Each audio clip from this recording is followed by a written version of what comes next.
Hear ye, the dishonorable Judge Joleen is now in session. We have to talk about Karen Read trial and get up to date on roasting and recapping the latest witnesses, examinations, cross-examinations. You know how we do over here. It's levity and law. Smash that like. Hopefully you're wearing something very comfy. Grab a beverage and let's get this party started. Jen! Jen! Jen! Jen!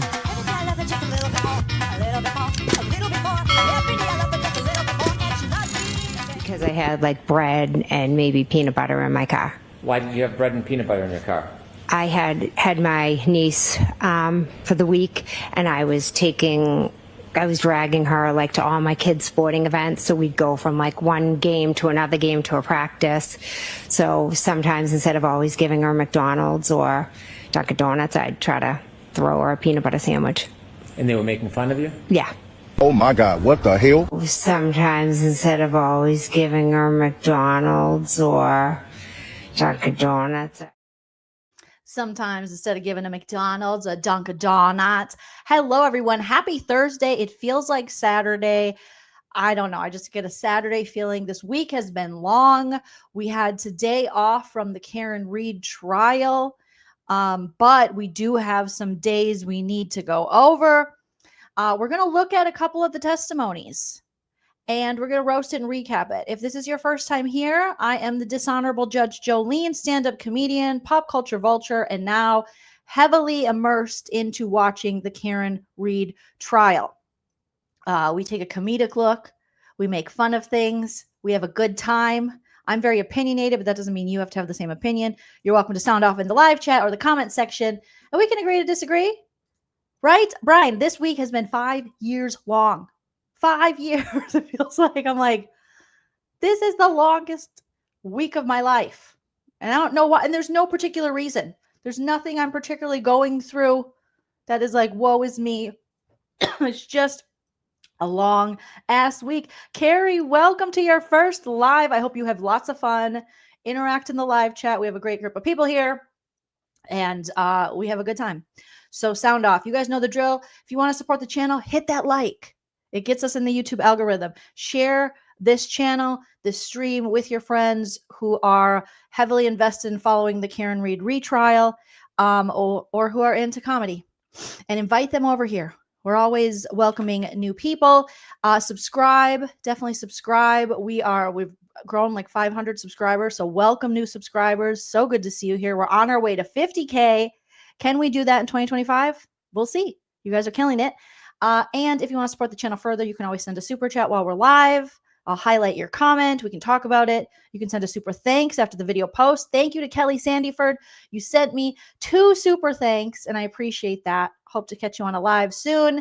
Or you could consider joining my YouTube membership or my Patreon if you want some bonus exclusive content. Thank you, Hannah. That is so sweet of you. Hannah says, I've been sharing with everyone I know. That's free Karen Read. I appreciate that.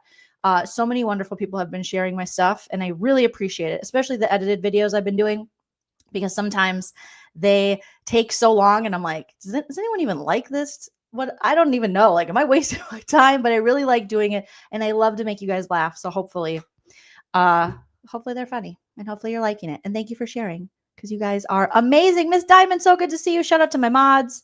Thank you, thank you, thank you. Okay, guys. So I'm going to go over to the trial channel here. We had, I haven't been live for a few days. I've just been putting out videos regarding the Karen Read retrial. So we haven't, I don't think we did a live since Judson Welcher. After Judson, I needed a break. Like, well, I didn't really take a break because I still watched and made videos, but I don't know. I think he just knocked me out of the live mindset. I was like, oh my God. Oh my God. What the hell? That guy. Cuckoo bananas. This whole thing is cuckoo bananas. I also cannot believe that that I just forgot what I was going to say. You okay, Dave? My dog's like barking like, Mom, are you having a perimenopausal brain fog? I really am. Oh, I can't believe that Karen Read said herself when she was coming outside or coming out of the courtroom that she thinks the trial is going to wrap up by Tuesday. Huh? It's Thursday. How the hell? And then someone also said there's only 3 more witnesses. We got Aka guys, and a couple other people. And I'm like, what? That seems so quick, because it seemed like the Commonwealth was, had witnesses and people were testifying forever, like the damn Sandlot.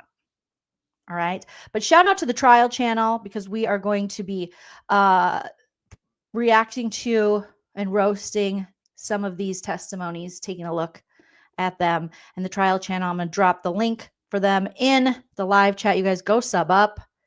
They are awesome because they get rid of all the sidebars. You don't want sidebars? All right. You don't want, and Bev, oh my God, with the sidebars. And okay, so we had, last week we had Lucky Logren. We had Karina Kolokolasis. We'll figure out how to say her name. I forgot. Apologies. We had Nicholas Baros. We had some big, heavy hitters coming in with the defense. Then we had the wonderful, beautiful Dr. Marie Russell. And I will forever be mad at Hanky Panky, gross, stanky, for saying, do you have memory issues? And she goes, how dare you? First of all, that is like her profession. She's a doctor. She's a very smart lady. And you don't ask an aging woman if she has memory issues. Of course we have memory issues. No, but you don't know. You don't ask people that. The same way you don't ask people if they're pregnant. Okay? Unless you see the baby crowning, and even then it's questionable. You never ask if a woman is pregnant. All right? Unless she volunteers that information, shut your mouth. If she wants you to know, you'll know. And you don't ask a woman over 50 or even over 40 if she has memory issues. We've had to remember a lot throughout our lifetime, and we're fucking tired. But this chick remembers all the things. Stupid Hanky Panky. He's so dirty. He's so dirty in the way him coming in as a prosecutor now after being like a mob boss, freaking defense attorney, just smarmy. And then we also had Kelly Denver, John Denver's niece, allegedly. Apologies to John Denver. No, I think Denver, Duver, Duper, Doodoo. We had Kelly Doodoo came in. And then we also had Procta had a friend. And what was his friend's name? A whole lot of hair. That's what I call him. The whole lot of hair guy. Michael Procta's friends came in for a minute. And he was like, and read the text.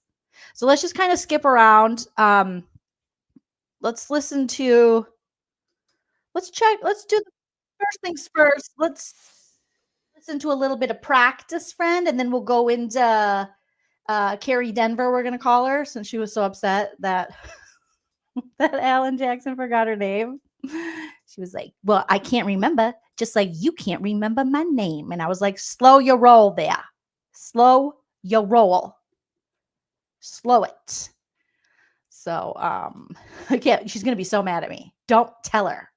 Don't tell her, right? Ask Tom Girardi if he has memory issues. Also, with Tom Girardi being sent to prison for 7 years, I was so happy. Hallelujah. But it reminded me a lot, thinking on the corruption within Canton and Canton PD in this whole area, of Tom Girardi and what he was able to get away with for so many years with corruption in Los Angeles County, and him being an attorney with a lot of power, and how much power he had over the police and how much corruption existed there. So when people, when you're explaining this to people, this whole situation in the Karen Read trial and the retrial, and they're like, I don't know. It's like corruption like this has existed on so many levels in so many places, unfortunately.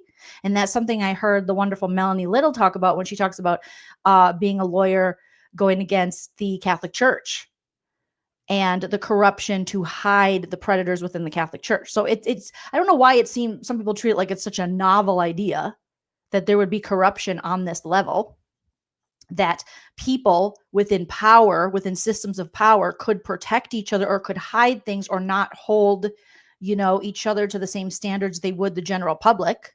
I don't know why that is seemingly a novel idea. But as my husband and I were walking the dogs last night, I was like, gosh, because he's like, what do you think of the Tom Girardi thing? I'm like, awesome. Screw that guy. He took advantage of people at their lowest point when they were involved. And if you guys don't know, Tom Girardi was like the Aaron Brockovich movie. He was the lawyer that was like based on. He was a big, powerful attorney, also married to a Real Housewife, Erica Jane. And he took on a lot of these big corporations and companies when there was like fires and oil spills and all these things that would like, where people were like killed or seriously injured. And also, I think a plane crash, the victims' families, and he took their money, among other things. I mean, the corruption that existed. And a lot of people protected him for a long time. And then when it was time to go to trial, he was like, I'm just an old man. I pissed myself. And it's like, okay, well, go piss yourself in prison. I don't have time for this, Tom Girardi. You screwed over people that were, lost people in tragic accidents or people who were seriously injured in tragic accidents. Like, they trusted you. So, yeah. Just got here. Heard you say corruption. So refreshing to hear. Thanks, F-bombs. Thanks for coming in. But it makes you think on other levels, where this exists. So just a quick sidebar with you guys. Sidebar. So let's start with Procta, Leaky Balloon, not Procta's friend, who has way too much hair. He has so much hair. And you cannot tell me this man isn't just fermenting his hair. Okay, so let me just pop in my AirPod. Give me a thumbs up in the chat. You guys, when you hear the audio on this, I'll be stopping for commentary and roasting. And let's take a listen. So can we turn off the fans and the air conditioning? Are they all on? Wait, Bev's like, can we turn off the fans and the air conditioning? It's just so much. Bev can never get it right. Her temperature all over the place. I get it. Perimenopause, menopause, like as a perimenopausal chick, I'm like, I'm hot because I'm hot and I'm cold. But Bev's like, can we do something about this? Can we handle that before the cameras are on? You're wasting our time here. We're just going to do that so that we can get through this a little bit. Absolutely, sure. Much better, thank you. Absolutely. So you say you've known him since middle school, elementary school? Yes. Graduated high school with him? Yes. And are you friends after high school as well? Yes. Do you have his cell phone number in your phone? I do. Have you texted with him over the years? I have. In fact, were you on a group text chain with him that lasted a number of years? Yes. I would like to show you a document, sir, and I'm going to ask you to read it to yourself, familiarize yourself with it, and then when you're done, look up at me. Okay. May I approach? Yeah. Yeah, no. You're winning me over. He does. He has those crinklies, Yes. like the vampires. Thank you. I think he's all set, Mr. Lee. Thank you, Ron. Sir, have you reviewed that entire document? Yes. Does that look familiar to you? Yes. What do you recognize it to be?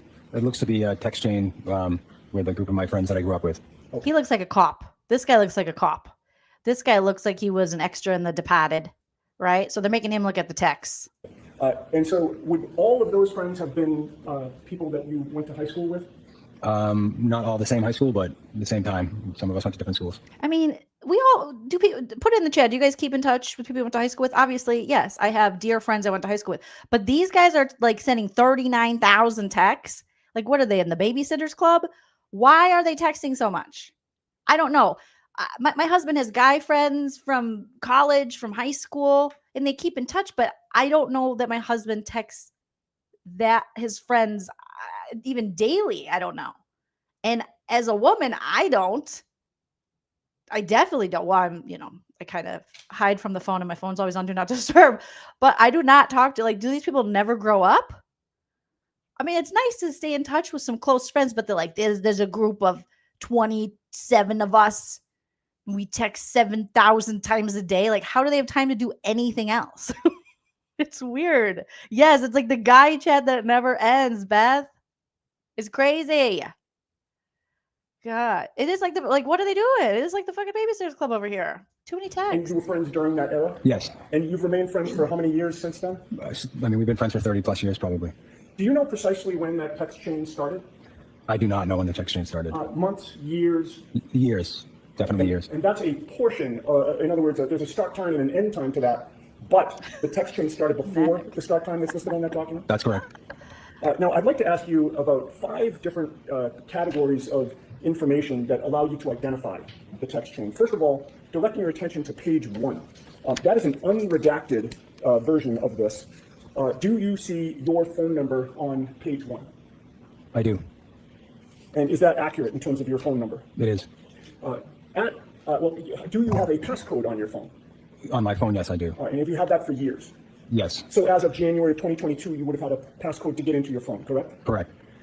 With regard to the typing of text messages, you didn't appear to be too active on this thread, is that correct? Not from what I see here. Did you see one entry that you actually did text? Yes, one. This guy got so lucky. You know, he was shitting himself. He's like, what I say, what I say. Now, again, this dude didn't say anything like, hey, dude, what do you do? Like in the text thread, he could have easily been like, why are you saying this shit? But they all talk like this. That's why they're best friends forever and ever. Amen. So when he's talking about leaky balloon knots and saying all this, you know, ridiculous stuff about Karen Read, his guy friends are like, yeah, that's funny. You're funny, Proctor. And he's not. But this guy, you know, he was like, oh, thank God. There's only one text from me. I'm going to just skip ahead a little bit here. I just wanted to hit on this a little bit because we kind of all know what happened. To present a Bowden defense. Commonwealth versus Sullivan, exact same situation. Testimony was admitted about DNA on evidence matching the defendant's DNA from a national database. Oh, wait, I think now this the is, Commonwealth cites three let me see principles. what It's almost like they're setting a standard down. Let's see what the timestamps. I forget that the trial channel, you are the best. Shout out to the trial channel. They put timestamps. You're so responsible. I love you, trial channel. Go subscribe. Oh my God, my cat. There's something on your tail there, buddy. All right. So we had David Yannetti argument to the courts. Hank Brennan reply. Oh, I do love I do love when David Yannetti's doing his thing. So I forgot what he was arguing about. I'm sure it got denied, but let's listen again. I'm just speeding it up a little bit. So regarding authenticity, Your Honor, there are several ways that are either independent or connected with each other by which or through which a party can authenticate text messages. The majority of the case law out there are defendants having appealed judges' decisions to admit text messages offered by the Commonwealth, and the majority of the case. So is this for him? I forget to get the text messages in. I can never help but notice the guy. He's always there in the back row.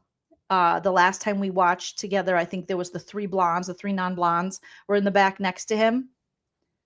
There was 3 Malibu Barbies in him, and he's just pale. He just like me. He just looks dead. No offense to that gentleman. I'm sure he's a great gentleman, but just that vampire glow like I have. And he always looks like he's being held hostage there. He's like, and I'm like, can he leave?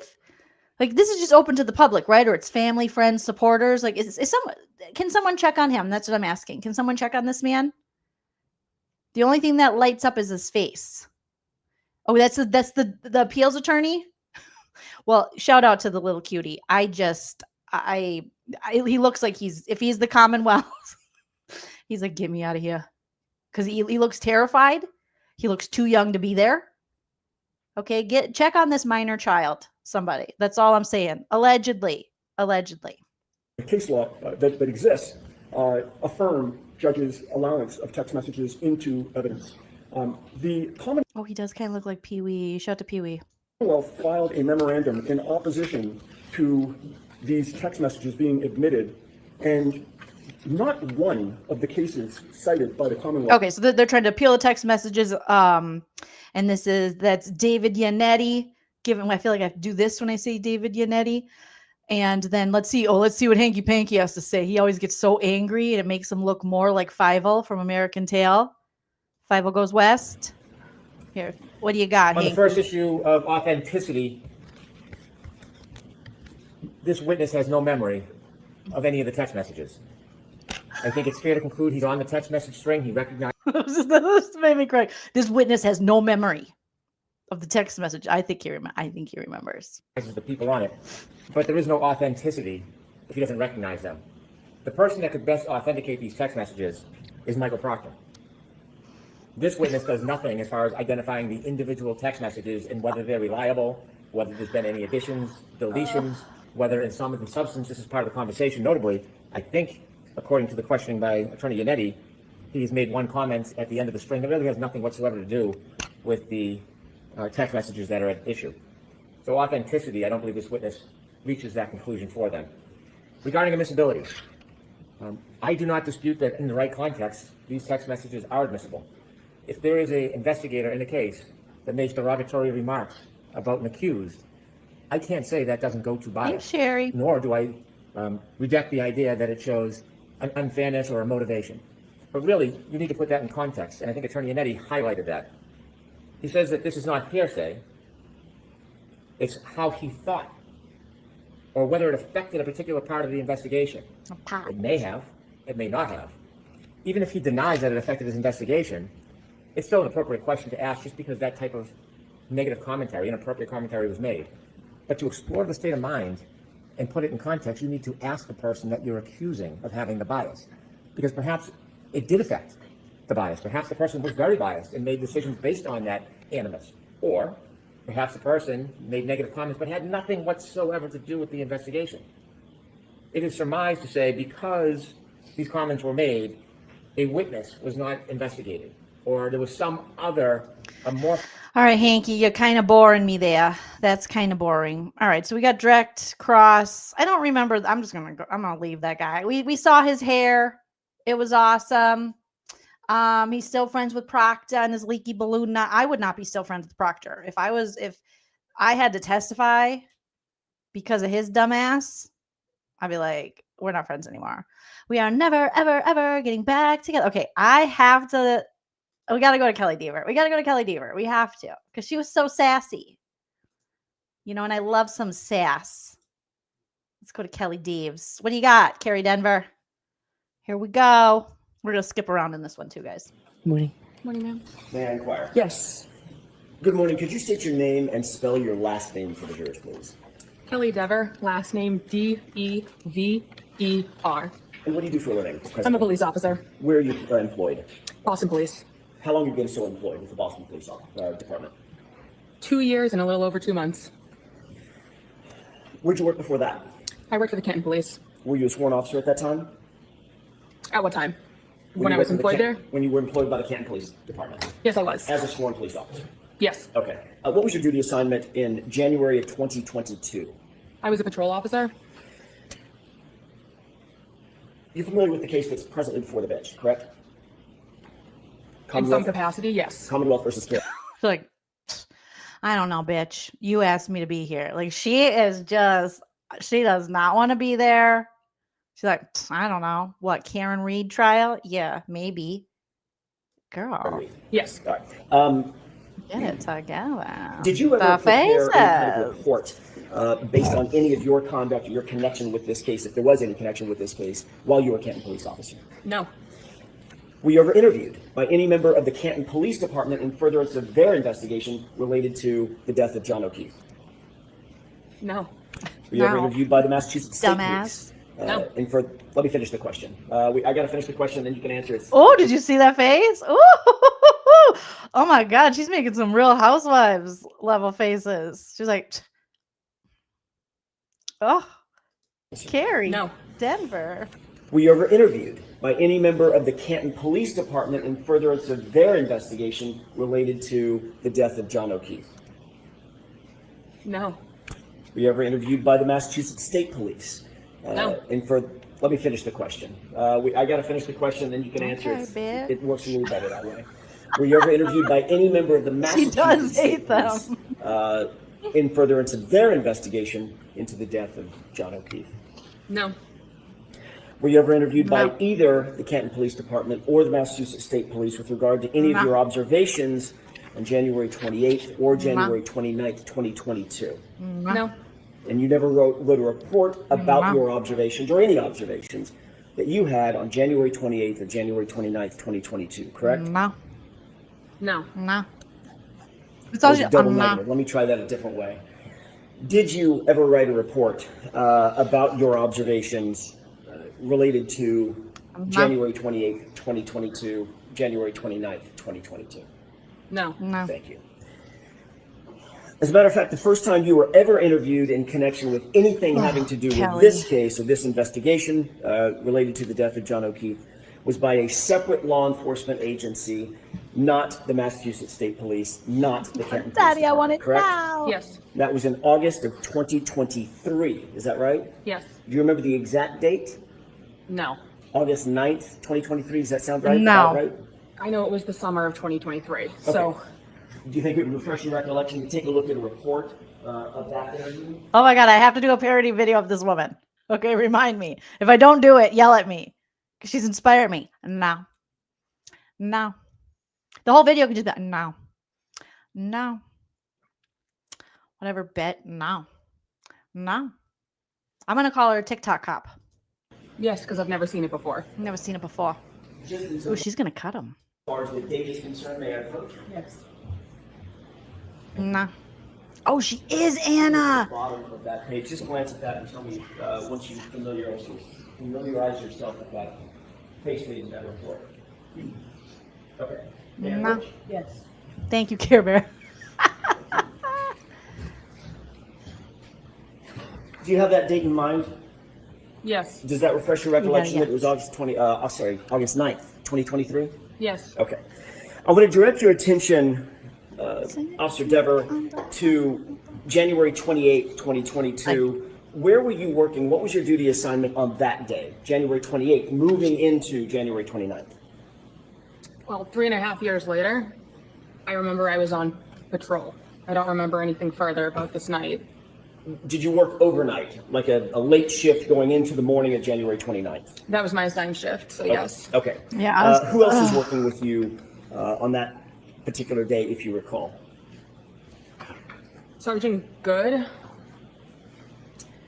She's so pissed. She's like, ugh, I don't even know who's working with me. Some like old fat asses who are like bald guys. And like Higgins came in and ate everybody's lunch out of the refrigerator. And it was just, like rude, but I barely know him. But I don't know. I was like really bored.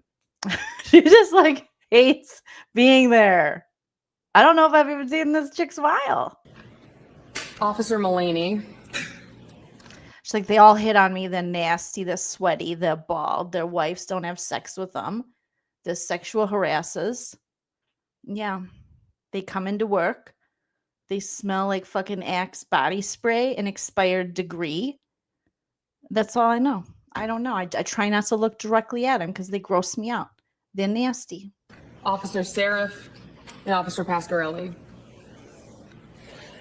And what generally was your assignment when you went into work that night on January 28th? Patrol. Yeah, they come into work smelling like beer because they drink all the time. That's why they got whiskey dick or whatever you guys call it. At some point, either that evening in the early morning hours of January 29th, did you note that a call came in related to a person found in the snow, unresponsive in the snow? Yes. Oh, did you see that? Yes. Yeah. Oh, I'm sorry, Kelly. We're just talking about a deceased police officer in the snow at another police officer's house in his front yard. I'm so sorry to pull you away from the important things you were doing that day to answer the call of your job. Tell me about that. The nature of the call and where were you? I was in my cruiser. A call came in that said person in a snowbank, something along those lines. Immediately followed by that transmission, my sergeant requested that I come to take over dispatch. Is that Sergeant Good? Yes. Okay. Did you in fact respond back to Canton PD to take over dispatch? Yes, so I was already in the parking lot of the Canton Police while this took place, so I was already at the station. Did you note whether or not Sergeant Good and or any of the others responded to the location while you stayed back to handle dispatch at the police department? Yes, that's why I went inside so he could respond. Were you aware that Sergeant Good, did you have any knowledge at that time that Sergeant Good was familiar with or knew who Brian Albert was? Objection. Sister. Did you know who Brian Albert was at No. that time? No. Do you now? At least Because of familiar this with the case, name? yes. I spoke over you, I'm so sorry. Based on this case, are you familiar with the name? The name, yes. Okay. Did you know Kevin Albert? No. Oh, the detective Kevin Albert. Yes, I did. Correct. How did you know Kevin Albert?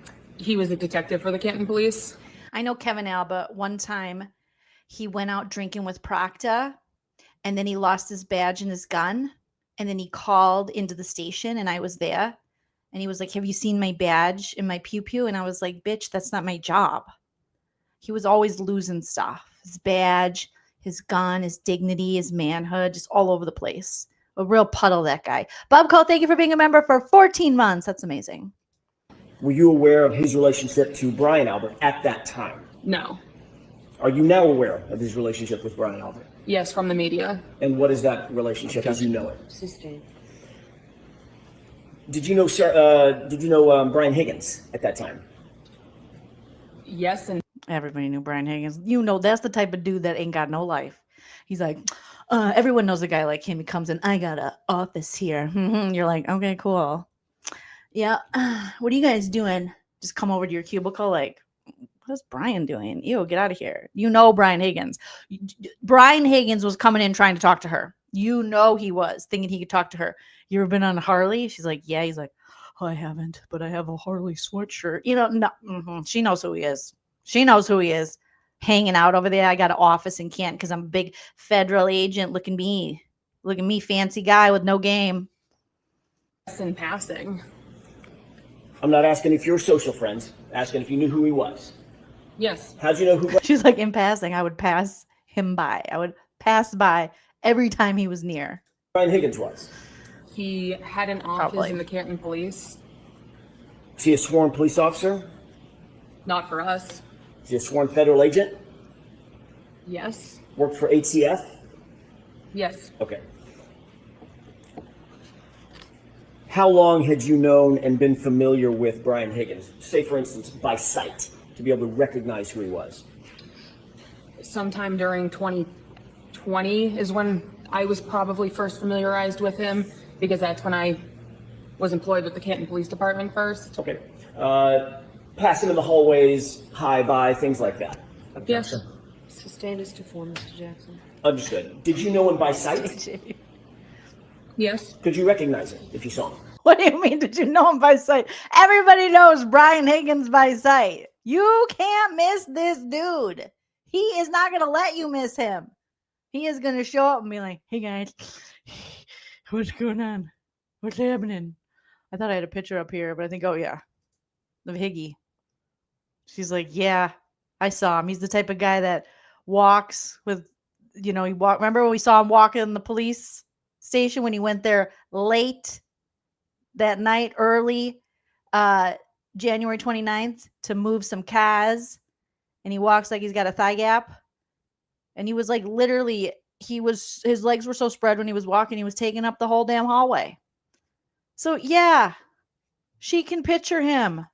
She can. 20 is when I was probably first familiarized with him, because that's when I was employed with the Canton Police Department first. Okay. 20, damn. She is a fetus. What is she, 25 now? Passing in the hallways, hi, bye, things like that. Yes.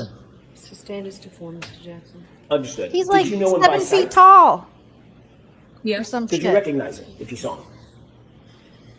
2.5 years later, no, but at the time, yes. I'm not asking you about right now. I'm asking you back in January 2022. Could you recognize him by sight?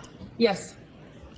Did you know who Kenneth Berkowitz was? Yes. Who's Kenneth Berkowitz? He was the chief of the Canton Police. Obviously very familiar with him. He was your boss, correct? Yes. That's kind of familiar with my boss. Sure, whatever. Maybe, maybe not.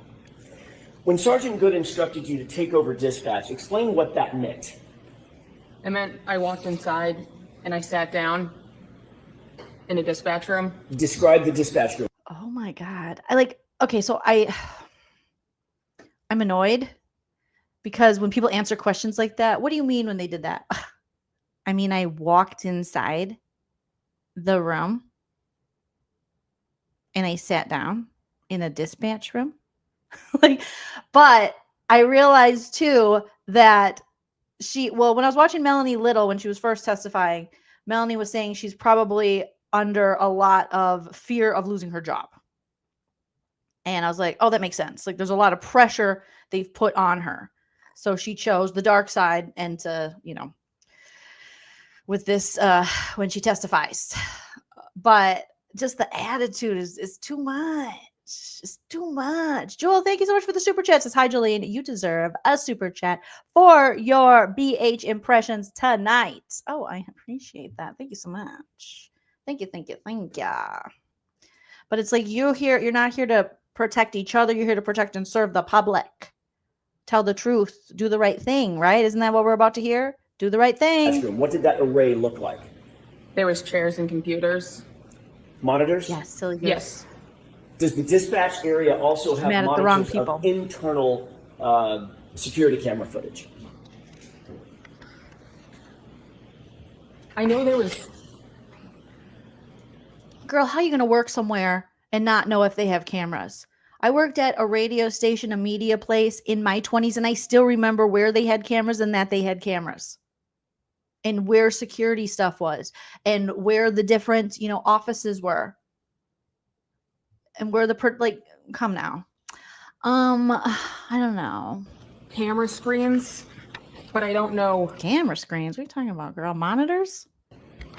If they were on TVs or computers or where in dispatch they were. I don't recollect where they were or how they would be accessed. They were in the room somewhere. It's I can't be more specific. I don't remember. But you do recall seeing that there were monitors that were showing different views of internal security camera footage of Canton PD, correct? The specifics, no. Were there? Yes. I don't know what you mean by specifics. I'm asking you, were there monitors that you could look at that showed security camera footage from inside Canton PD, different areas, hallways, corridors, offices, the Sally Port, for instance? So, 2.5 years since You keep saying 2.5 years later. So let her finish her answer and then ask a question. Sure. It's been years since I've been in that room. 2.5 years. 2.5 years is a toddler. 2.5 years is nothing. Who forgets this in 2.5 years? That doesn't even, she's acting like years ago. This was like in the 70s. Bro, this was if that was 2022. You haven't been there. I mean, come on. I don't even know when she stopped working there and moved to Boston. I don't know the specifics of her, but she's acting as though this was like 1,000 years ago. They were somewhere in the room. Where cameras were in the Canton Police Department, I don't recall. The media's provided me information since this case took place, and I can't speak on what's my recollection and what's been media provided. There are cameras. I don't know where. The media. It's the media. Oh my God, the media's provided this. She's like the evil media. Are you talking about this guy? Not that guy. I bet you this guy hit her DMs. I'm just allegedly. Okay? Don't sue me, Paul O'Keefe. I know you don't got money, but don't try to sue me. Allegedly. But the media's everywhere.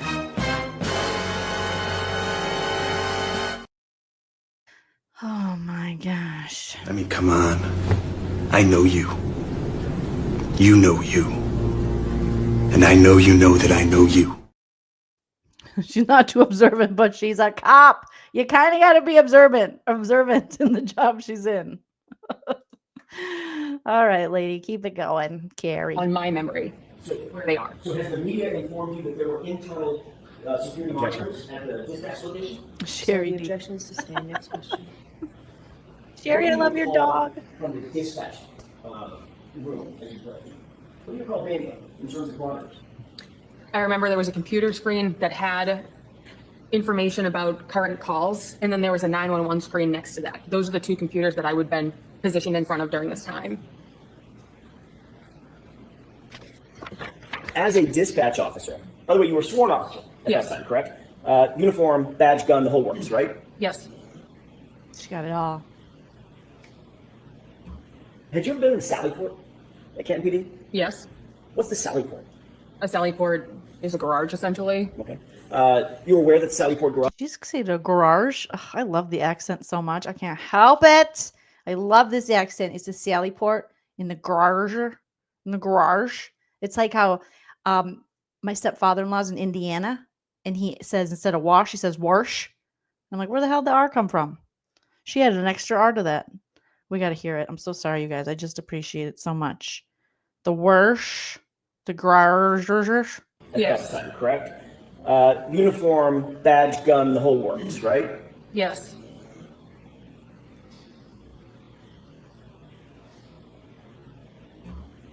Had you ever been in the Sallyport at Canton PD? Yes. What's the Sallyport? A Sallyport is a garage, essentially. Okay. You were The garage. God, I love it. I love it. I love your accent. Carrie Denver, whatever your name is. aware that Sallyport Garage had a camera, a security camera? It would make sense because that's where we bring prisoners to drop them off. Well, more than just makes sense. I'm asking you to recall that it had cameras that serviced the Sallyport Garage. Security cameras. It's where we brought prisoners, so there would be cameras, yes. Okay, you're saying there would be cameras. I'm asking you, were there cameras? It's where we brought prisoners and there would be cameras. Yes. Man, she hates Alan Jackson. Perfect. So, Jolene, you remind me of Nurse Kim, just not as insane. Oh, I'm probably more insane. Thank you. That's a compliment. Nurse Kim is hilarious and beautiful. I could listen to her for hours. She's so entertaining and she's so smart. So, thank you for the compliment. I appreciate that. According to the media, yes. In the I've seen the garage. footage. So yes, there were cameras. All right, so hold on. So I'm going to strike the officer. You have to answer the question based on your own independent. And if you don't have them, tell us. But you can't Dale. reference what we know from the movie. Oh my God, she's giving. Oh my God. Did you guys see the attitude she just gave Bev, Auntie Bev? Objection, Bev. She's reading you for filth with her eyes. Sustained. Bev doesn't want to go up against her. Bev's like, fine, that's fine. Did you see? Because Bev's like, you can't keep telling us what you learned in the media, or we're going to have to take a half day and teach you how to testify, okay? All right? I don't want to have to do that. And she's like, ugh, God, such a bitch. Who is this old lady? And they're like, she's the judge. Respect the judge.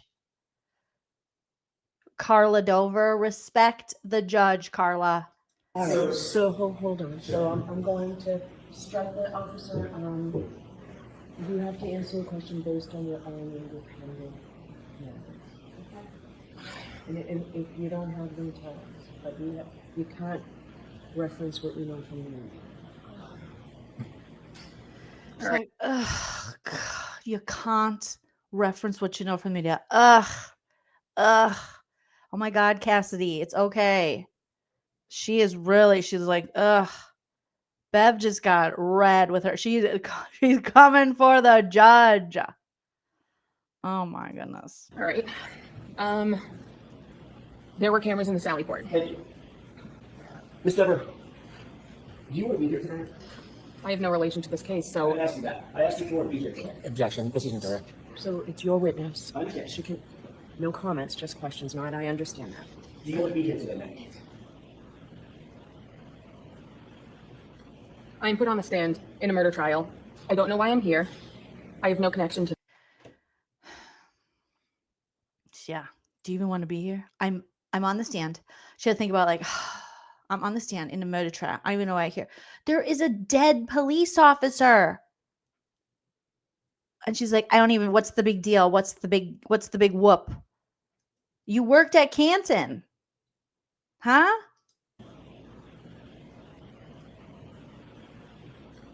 I am put on the stand in a murder trial. I don't know why I'm here. I have no connection to this case. You have no idea why you're here? You've never talked to me. Nobody on the fence seems to talk to me since prior to the first trial. So I don't have any idea why I'm here. No clue whatsoever as you sit here, or you might have been close to stand. No. Are you uncomfortable testifying? No, it's part of my job. You're a professional police officer, correct? Correct. That means you're a professional witness to certainly, correct? In the crimes that I've gone on the stand before, yes, I have been. And you understand the oath? Yes, I do. What is that oath? The oath is to tell the truth. The whole truth and nothing but the truth, correct? Objection. Sustained. All over it. Is there more to that? So help you God. When you raise your right hand, does it what is? I'm objecting. So I'm going to see you tag back for just. Sure. Oh my God. One Kennedy. of the cameras, one of the monitors that you had access to Getting on back my on January nerves. 29th did show the footage from, or did it show the footage from that, one of the other Sallyport garage Ooh. cameras? T, Montana, Can you T. rephrase the question? Sure, it was a little bit clunky on my part.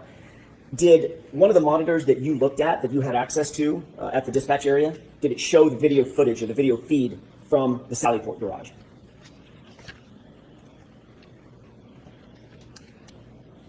So I already said I don't remember where in dispatch the screen with the cameras was. There was Oh, lady. a camera in the Sallyport. So if I'm going to make the assumption, then yes, of course. But now that's an assumption. I'm not asking you for an assumption now. I'm asking you, did one of the feeds, now we're talking about the camera, the other side of the camera is the feed. Do you recall whether or not there was footage that you could see on a monitor in the dispatch area that showed the tally?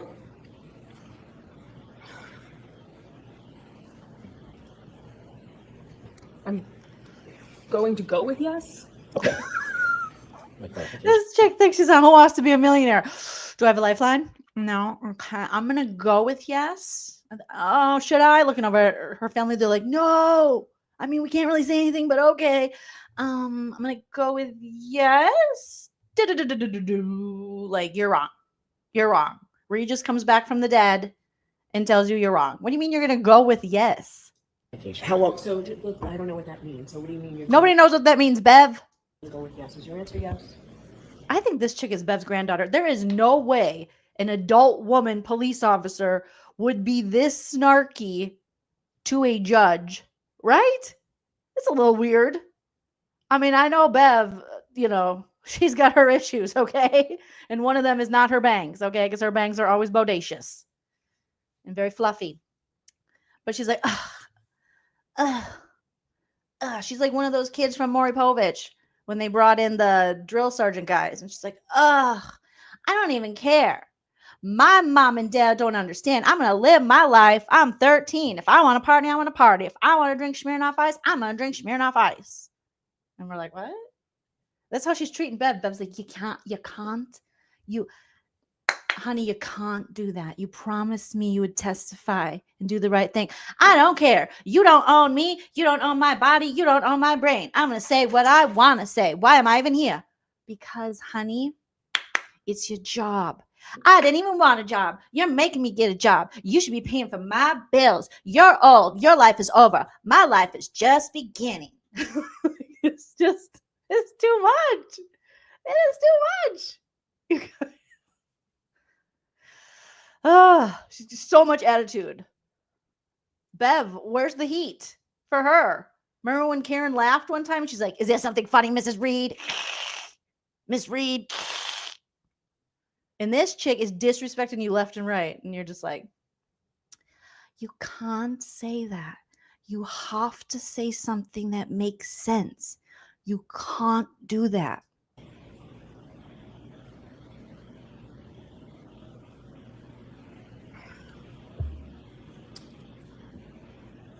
Dr. Phil. She's like Bad Baby when Bad Baby was like, catch me outside. How about that? How about that? And now she's giving her the silent treatment. This is a naughty baby. Naughty fetus. Yes. Thank you. What time about did you take over the dispatch desk that morning? Immediately following when the 911 call came in. Would have been 6-ish in the morning. Does that sound about right? Sometime I would say towards the later of my shift, but it was the middle of winter and dark out, so I don't know if it was 4, 5, 6. Understood. But it was still dark out. Yes. Once you took over the dispatch desk, did you stay there even past your normal shift ending to support the investigation that was ongoing? Not to support the investigation. I was just on overtime. Okay. So you stayed past your normal end time of your shift that day? Yes, on overtime. You stayed into the afternoon, correct? I believe the shift ended at 3:45 p.m. for the Canton Police. But you stayed past your ending shift time, correct? I'm sorry, I'll rephrase it. Did you stay past your ending shift time? For my regular shift, yes, because I was on overtime on the day shift. Did you observe anything unusual that stood out in your mind that occurred, pardon me, in the Sally Port while you were on that shift? So we've discussed this previously. I can't make that statement on the stand because I've been provided information released by the defense that it was not a memory, that it was a distorted memory. Therefore, I can't state it because at this point it would be a lie. I cannot make that statement that you're wanting me to make on the stand because I've advised that that would be a lie. Ms. Dever, I've never asked you to make a statement one way or the other on the stand. I'm asking you an open-ended question. Okay, Let me ask the question.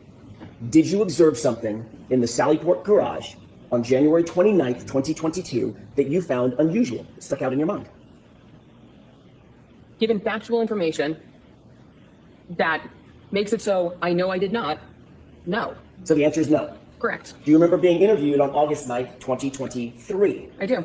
That was by a separate law enforcement agency, correct? Yes. 2 separate law enforcement agents, is that right? Yes. And you were advised during the course of that interview on August 29th of something, correct? Can you rephrase I'm sorry, that? August 9th. So what was I advised of? Can you rephrase that? Sure. Were you advised that lying to those officers would be a crime? So it was a willing conversation. I've spoken with their legal team. Because of the fact I was providing factual information that showed a statement of mine was a false memory, it was not a lie. Therefore, I made it in good faith, and I retracted given information that it could not be accurate. Ms. Denver, did you understand my question? Yes, I did. You threatened to charge me with perjury during our phone call prior to the first trial if I didn't lie. What? Yes, I do. You threatened to charge me with perjury and take away my allowance. Yes, you did. I understand. I understand right now. I'm telling you, I did not see anything. Factually, I've been provided evidence by a timeline that it is not correct. Ms. Denver, my question was this. Were you advised that it was a crime to lie to those law enforcement agents? Yes or no? No. They never told you, they never advised you that it would be a crime to lie to them? Objection. Sustained. As to form, Mr. Jackson. Sure. Did they advise you of anything? Any consequences of lying to them? So we had a willing conversation. Yes or no? I don't recall. Okay, there's your answer. You don't recall if they advised you of anything? No, because it As wasn't. a trained law enforcement agent. Go ahead and ask a question, but both of you only one at a time. I don't know if she's okay, kitty As a kitty trained law meow. enforcement officer, are you aware that it's a crime to lie to certain other law enforcement agents? When you have intent to lie, yes. Okay. So you knew that when you spoke to these law enforcement officers, correct? Yes. Did you tell these law enforcement officers that you, in fact, saw Brian Higgins and Chief Berkowitz go into the Sally Port with the SUV? May I finish my question? You can finish this question. Go ahead. Did you tell those law enforcement agents on August 9th, 2023, that you saw Brian Higgins and Chief Berkowitz go into the Sally Port together and alone with the SUV for a wildly long time? That was my recollection at the time. So you did say that? At the time, that is what I recollected. Okay. You and I spoke. Wait, what was the word she used? What was the descriptor she used for I wish she would have said for an indecent amount of time I saw them go back there. And Chief Berkowitz go into the Sally Port together and alone with the SUV for a wildly long time. Wildly. That was my recollection at the time. So you did say that? At the time, that is what I You don't recollected. understand how that's your recollection at the time and how more time would change it to be like, oh, no, they went in there for a very long time or at all. What? A wildly, and I'm going to add indecent. What they were doing in there, we'll never know. No, we do know. We do know. Recollected. Okay. You and I spoke along with Mr. Unetti and Ms. Lilly on a conference call last year sometime. Do you remember that? Yes. Whoa. Between the time that you were interviewed on August 9th, 2023, and when we spoke sometime in maybe it was April or so of last year, does that sound about right? Yes. Did you have any conversation with any other party about your potential involvement in this case? No. Did you have a conversation with anybody in the commissioner's office at Boston Police Department? It's okay. Not about anything malicious. I didn't use the word malicious. Why do you say malicious? What is with them with the nefarious, and the malicious? Why are you assuming such things? It's so telling, the words they use. Involved in this case? No. Did you have a conversation with anybody in Hi, hype man, the husband, commissioner's RN. office at Boston Police Department? Not about anything malicious. I didn't use the word malicious. Why do you say malicious? I had a conversation, but it was my department saying, regardless of what I need to say on the stand, they support me. You were asked to go to the commissioner's office, correct? Yes. How long had you been on the Boston Police Department at the time that you were invited to go up to Commissioner Michael Cox's office? It had to have been before the first trial, so, and I know it was when the agency released information to outside people. That's not my question. Okay, so I don't recall. Okay. You don't recall how long you had been on the force, generally? at the time that you were called up to the commissioner's office? On the Boston Police Department? No. Was it 5 years, 2 years, 2 months? Give me a ballpark. So I've been on the department for 2 years and 2 months. I would say somewhere in the range of a year. Okay. Did you find it unusual would you call yourself a rookie back then? Yes. Did you find it unusual that a rookie police officer would be called up to the commissioner's office personally? It's unusual. It was a reflection of how good of a leader he is. It was not anything that I found unusual, given the fact he is someone who wanted to show support for his officer. So I'm guessing all of your training class or all of your entry classes in Boston PD, they've all gone up to the commissioner's office as well? I don't know anyone else who's been in this particular circumstance. Do you know anybody else who's been called up to the commissioner's office at your level at Boston Police Department? Objection. Sustained. Do you know of any of your colleagues with your level of experience that have been called up to the commissioner's office for a specific instance? Objection. That's sustained. Now, when you went up to the commissioner's office, did you respond to his indication that he wanted to see you at his office? It wasn't a direct line of contact from him. Okay. Did you respond? Did you ultimately go? That's what I mean by respond. Did you go to his office? He's my boss, so yes. Okay. And who else was in that office? Me and him. The two of us. General counsel for the Boston Police Department? No, it's just me and him. During the conversation that we had last year, did you say that general legal counsel for the Boston Police Department was also there? Objection. Not during that conversation. Objection. Next Objection. She went like this. Was there another time that you went to the commissioner's office where general legal counsel was there? No. Have you ever met general legal counsel for the Boston Police Department? Yes. Was it in the commissioner's office? No. When was it? During my conversation with the agents. You took a lawyer with you to talk to this other law enforcement agency? I'm going to see your tag on this. May I continue, Your Honor? Yes. Thank you. Ms. Dever, when we left off, I was asking you about the meeting at the commissioner's office. And I want to clear this up. Was general legal counsel in that office or not when you had a meeting with the commissioner, Michael Cox? No, it was just me and the commissioner. At some point, did the commissioner say to you that Boston Police Department, insofar as your connection to this case is concerned, Boston Police Department fully supports you? Yes. Did he also say, do the right thing? Oh shit, Spike Lee. That's a direct quote, so I can't recollect if he said a direct quote 2 years ago. A year ago, when you talked to us, the defense, did you tell the defense that when you were called up to the commissioner's office, he told you two things? Commissioner Cox told you, number one, the Boston Police Department supports you, and Officer Deaver, do the right thing. So he said my name correctly. He said Dever, and Objection. Cassidy Dover is mad. Sustained. She is mad. Well, he said my name correctly, but you remembered he said your name correctly, but you don't remember if he said to do the right thing. Oh my gosh. and That's not a mistake. Let's see, like, you want me to repeat the question so I get So, my right? Mr. Jackson, let's go ahead and answer, please. yes, and he said nothing with the intent of guiding me one way or the I asked you what other. his intent was, madam. I asked you what he said to you. What were his words to you? Also, you can't speak to his intent. That would be speculation.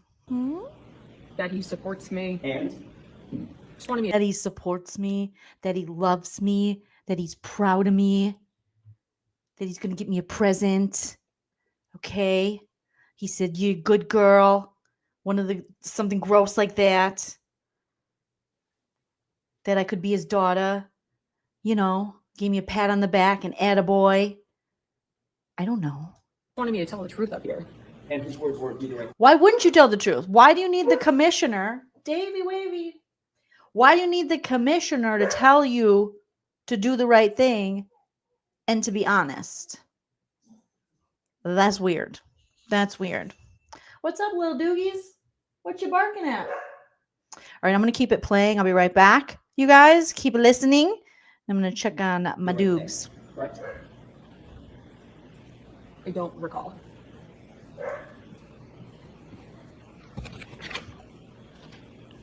How many other times have you testified in a court of law? during the course of your job?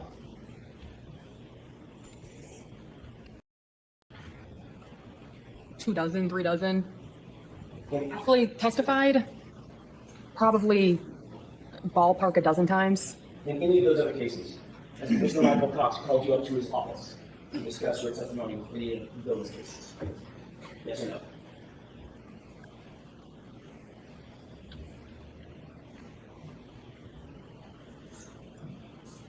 That's not a yes or a no answer. Well, yes, it actually is, Ms. Dever. So no comments, okay? Just Do you understand the question? The question, yes. The implication, The question is, in any of those, I'm asking you an open-ended question. In any of those cases, Officer Dever, not including this one, has Commissioner Michael Cox ordered you up to his office to discuss your testimony? no. Thank you. all right, Mr. Brennan.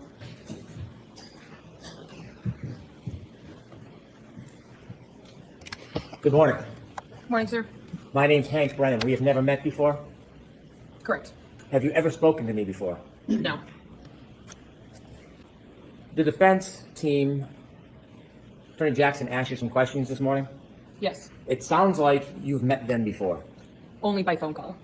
How many times have you spoken to Attorney Jackson or anybody on the defense team before today? Prior to the first trial, it was one phone call where we discussed the case. Outside of that, there may have been one other phone call before the first trial, but it wasn't a discussion of the case. And then prior to this trial, I received a phone call that said, confirm you will be available for one of these days. Other than confirming you'd be available, was there any discussion before this trial with anybody on the defense? Not about this case, no. So the conversation, the subsequent conversation was before the past event last year? Yes, a year and a few months ago. You worked at the Canton Police Department?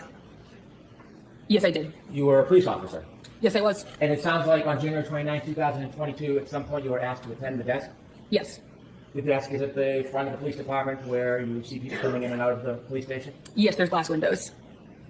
That night, did you have any difficulty with your memory of the specific things that you saw that night?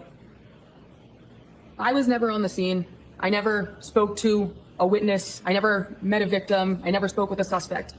This was just a random shift for me 3.5 years ago at a desk that I wasn't asked to recollect for about a year and a half after the occurrences of that night. Did law enforcement, not the state police or Canton police, did law enforcement ask you about your memory sometime after that night?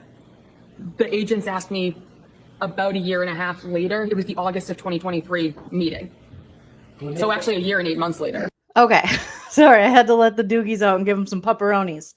I heard in my AirPod, Hank came up. He's like, hello, my name is Hank Brennan. We have never met before. No, and that made me think, you have met before. Oh, that made me laugh out loud. That he supports me. And Sorry, I just had to rewind a little bit. during the course of your job, how many other times have you testified in a court of law? During the course of your job?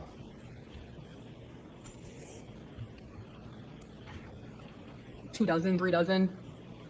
Actually testified probably ballpark a dozen times. In any of those other cases, has Commissioner Michael Cox called you up to his office to discuss your testimony in any of those cases? Yes or no?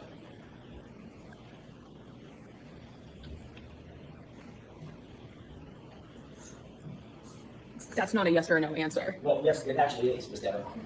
So no comments. How is that not a yes or no answer or question? In all the other times you have testified, what has your boss, the commissioner, ever invited you up to his office to chat about it? She's just like, you dummy. Like she's just looking at Alan Jackson like he's an idiot. Like, that's not a yes or no question or answer, stupid. Look at her look over like she's pissed. But that definitely is a yes or no question that deserves a yes or no answer. It's okay. Just You understand the question? And Bev, why are you being so understanding? Damn, Bev. This girl's giving you all the attitude. She hates you. She hates your bangs. She says your great clips trim does not look good. She's rolling her eyes. She's like, ugh. You've had to explain Hoff to her 1,000,000 times. And yet you're like, it's okay. We're fine. It's probably the fan. The fan's probably too high. She's chilly. Any question? The question, yes. The implication, The question is, How do you know what his implication is? You would only know what it is if you know that there is something nefarious with the whole situation of you being called up there for this case in particular, any of those, but not any of the other cases. I'm asking you an open-ended question. In She's any of those great. cases, Officer Dever, not including this one, as Commissioner Michael Cox ordered you up to his office to discuss your testimony. no. Thank you. So that was a yes or Mr. no. Brennan? And she said no. She had never been asked up to speak to the boss for any other time she's testified. Good morning. Good morning, sir.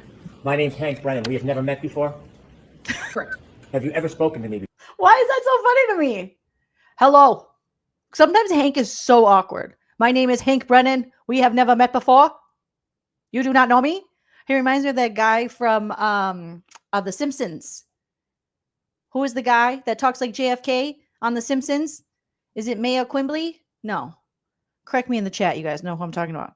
Hello, my name is Hank Brennan. We have never met before. Some people say I'm human. We are not sure. The jury is still out. Ha ha ha ha. Oh my God, hanky panky. Good morning. Good morning, sir. My name's Hank Brennan. We have never met before. Correct. Have you ever spoken to me before? I thought No. it was. The defense team, Attorney Jackson, asked you some questions this morning. Yes. It sounds like you've met them before. Only by phone call. How many times have you spoken to Attorney Jackson or anybody on the defense team before today? Prior to the first trial, it was one phone call where we discussed the case. Outside of that, there may have been one other phone call before the first trial, but it wasn't a discussion of the case. And then prior to this trial, I received a phone call that said, confirm you will be available for one of these days. Other than confirming you'd be available, was there any discussion before this trial with anybody on the defense? Not about this case, no. So the conversation, the subsequent conversation was before the past event last year? Yes, a year and a few months ago. You worked at the Canton Police Department? Yes, I did. You were a police officer?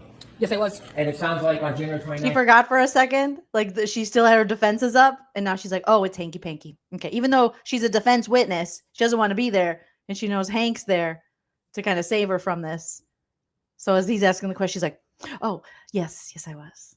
Her demeanor's changed. It's not fully like she's like, woo, hanky. But there's definitely a change. 2022, at some point you were asked to attend the desk? Yes. The desk is at the front of the police department where you see people coming in and out of the police station? Yes, there's glass windows.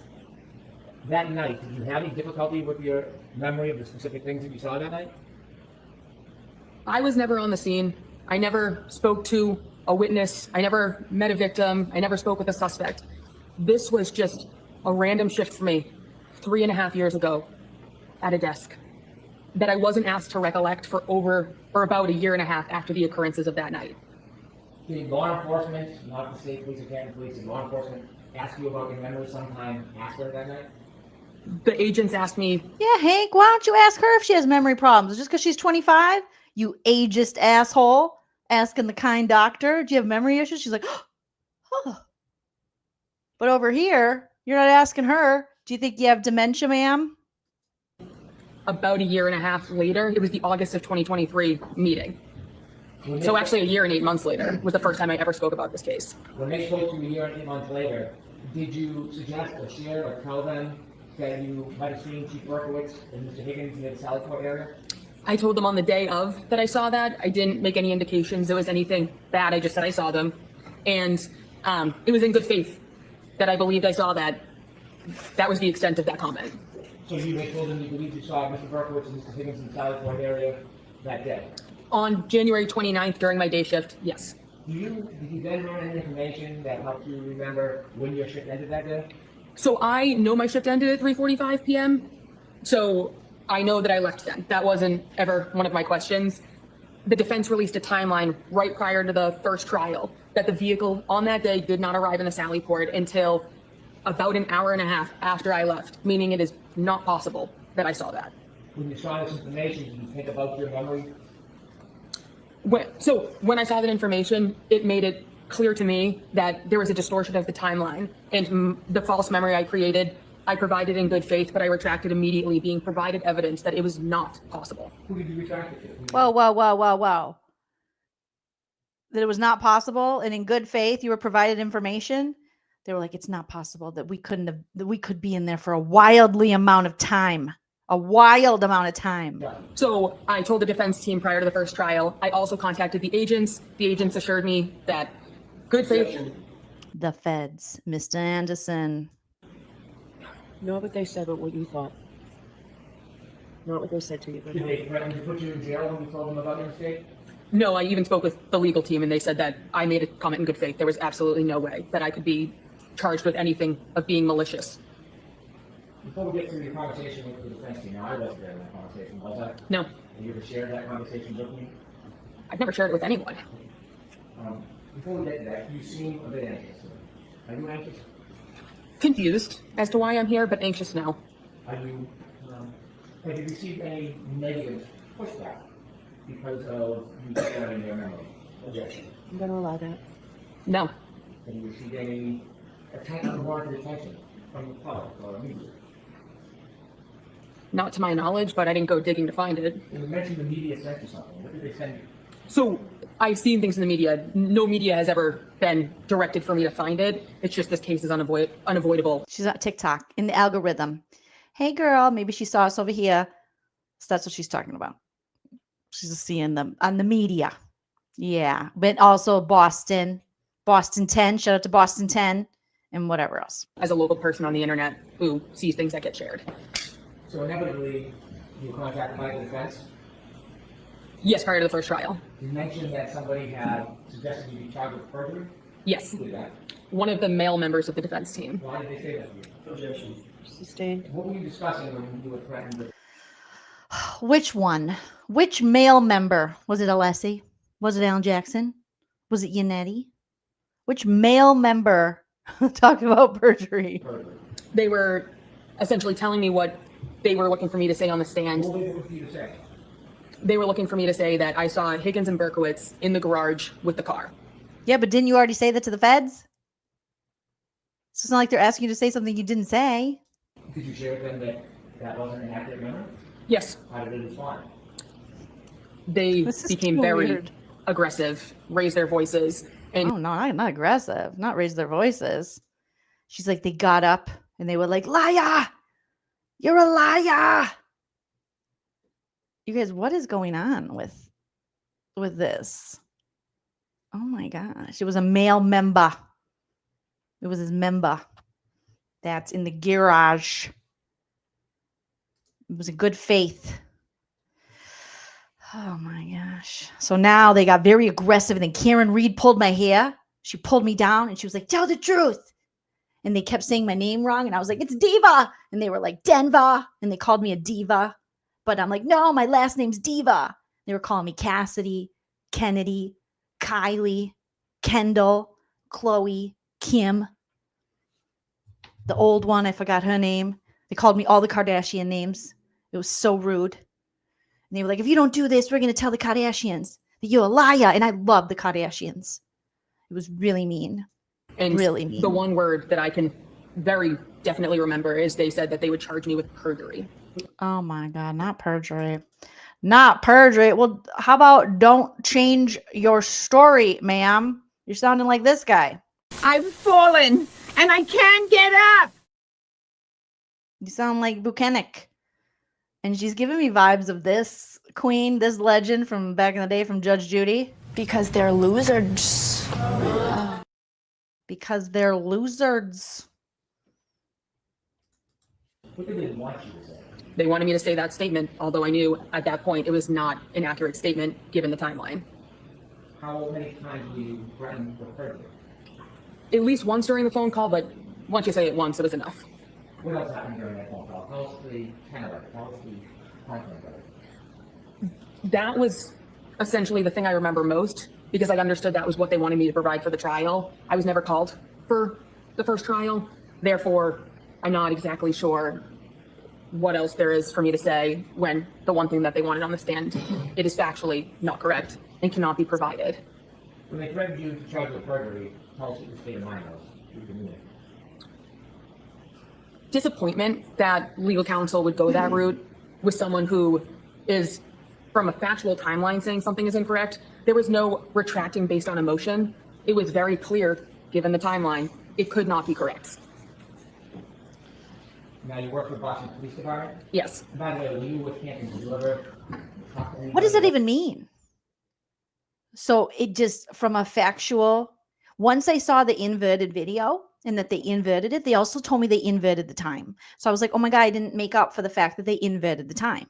So clearly I was wrong. So when I said they were together in there for like a wild amount of time, that wasn't possible because once I saw the inverted video, the numbers were backwards. So actually they were in there for a negative amount of time. It's crazy. I didn't know that until I had the facts in front of me, until the commissioner called me up and was like, look at this video. And I was like, oh my God, that's not even the right side of the car. And the time's totally different. Now it all makes sense. Don't you get that? Like what? That has to be what they had to invert her somehow. Something had to happen because this doesn't make any sense.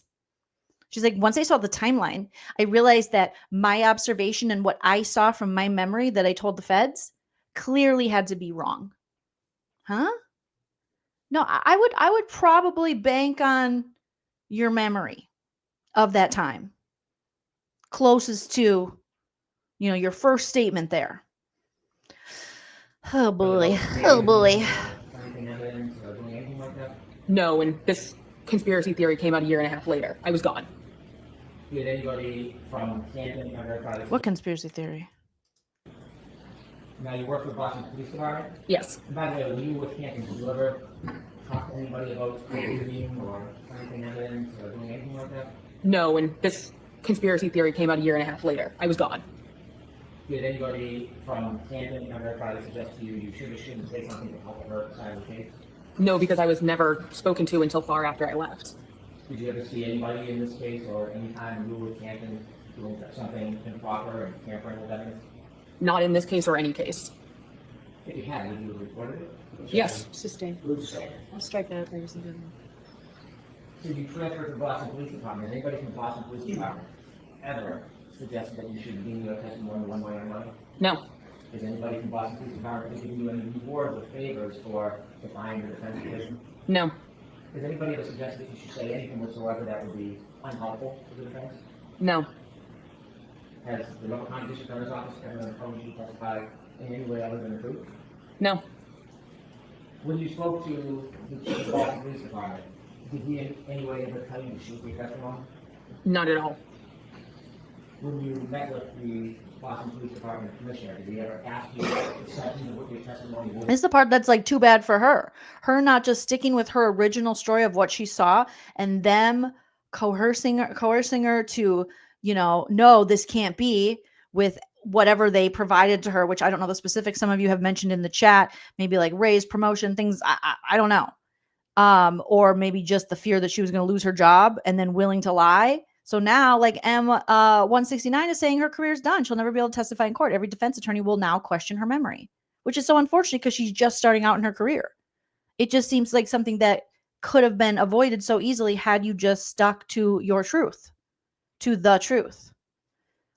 And I understand the pressure that comes along with that with these people, and like, you got to back the blue, you got to do this, we got to keep our story straight. But there are police officers that are willing to tell the truth despite that. And it's just too bad because in the end, this isn't going to pay for her to do this.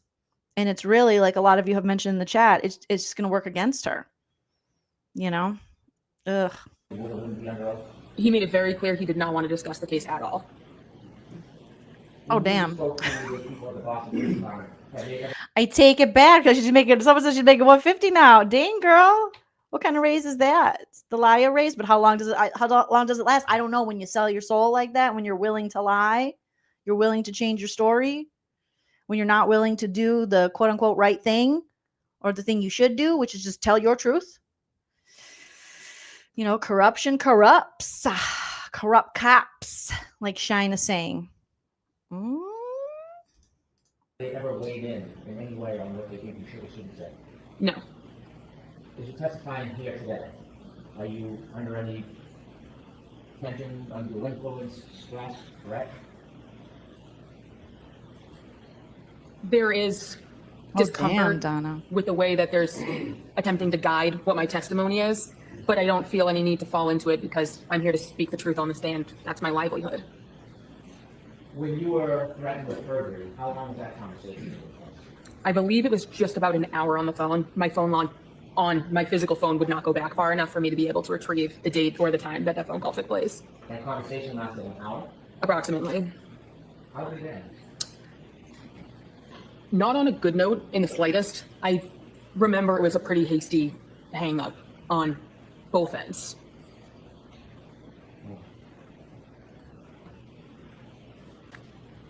Thank you for your time.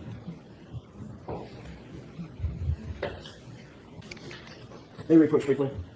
Yes. A male voice on that phone call threatened to charge you with perjury. Yes. You're a police officer, correct? Yes. Who charges people with crimes? Oh, oh, oh. If a crime is committed, there can be a Oh. Alan Jackson's like, I can't charge you with a crime. I'm a lawyer. I'm a lawyer. He just Harvey Levined her from TMZ. I'm a lawyer. He's like, no, we don't. I can't charge you with a crime. I'm a lawyer. I can defend you from a crime. Oh, damn. Good point, Alan. That's why Alan makes the big bucks. To charge you with perjury? Yes. You're a police officer, correct? Yes. Who charges people with crimes?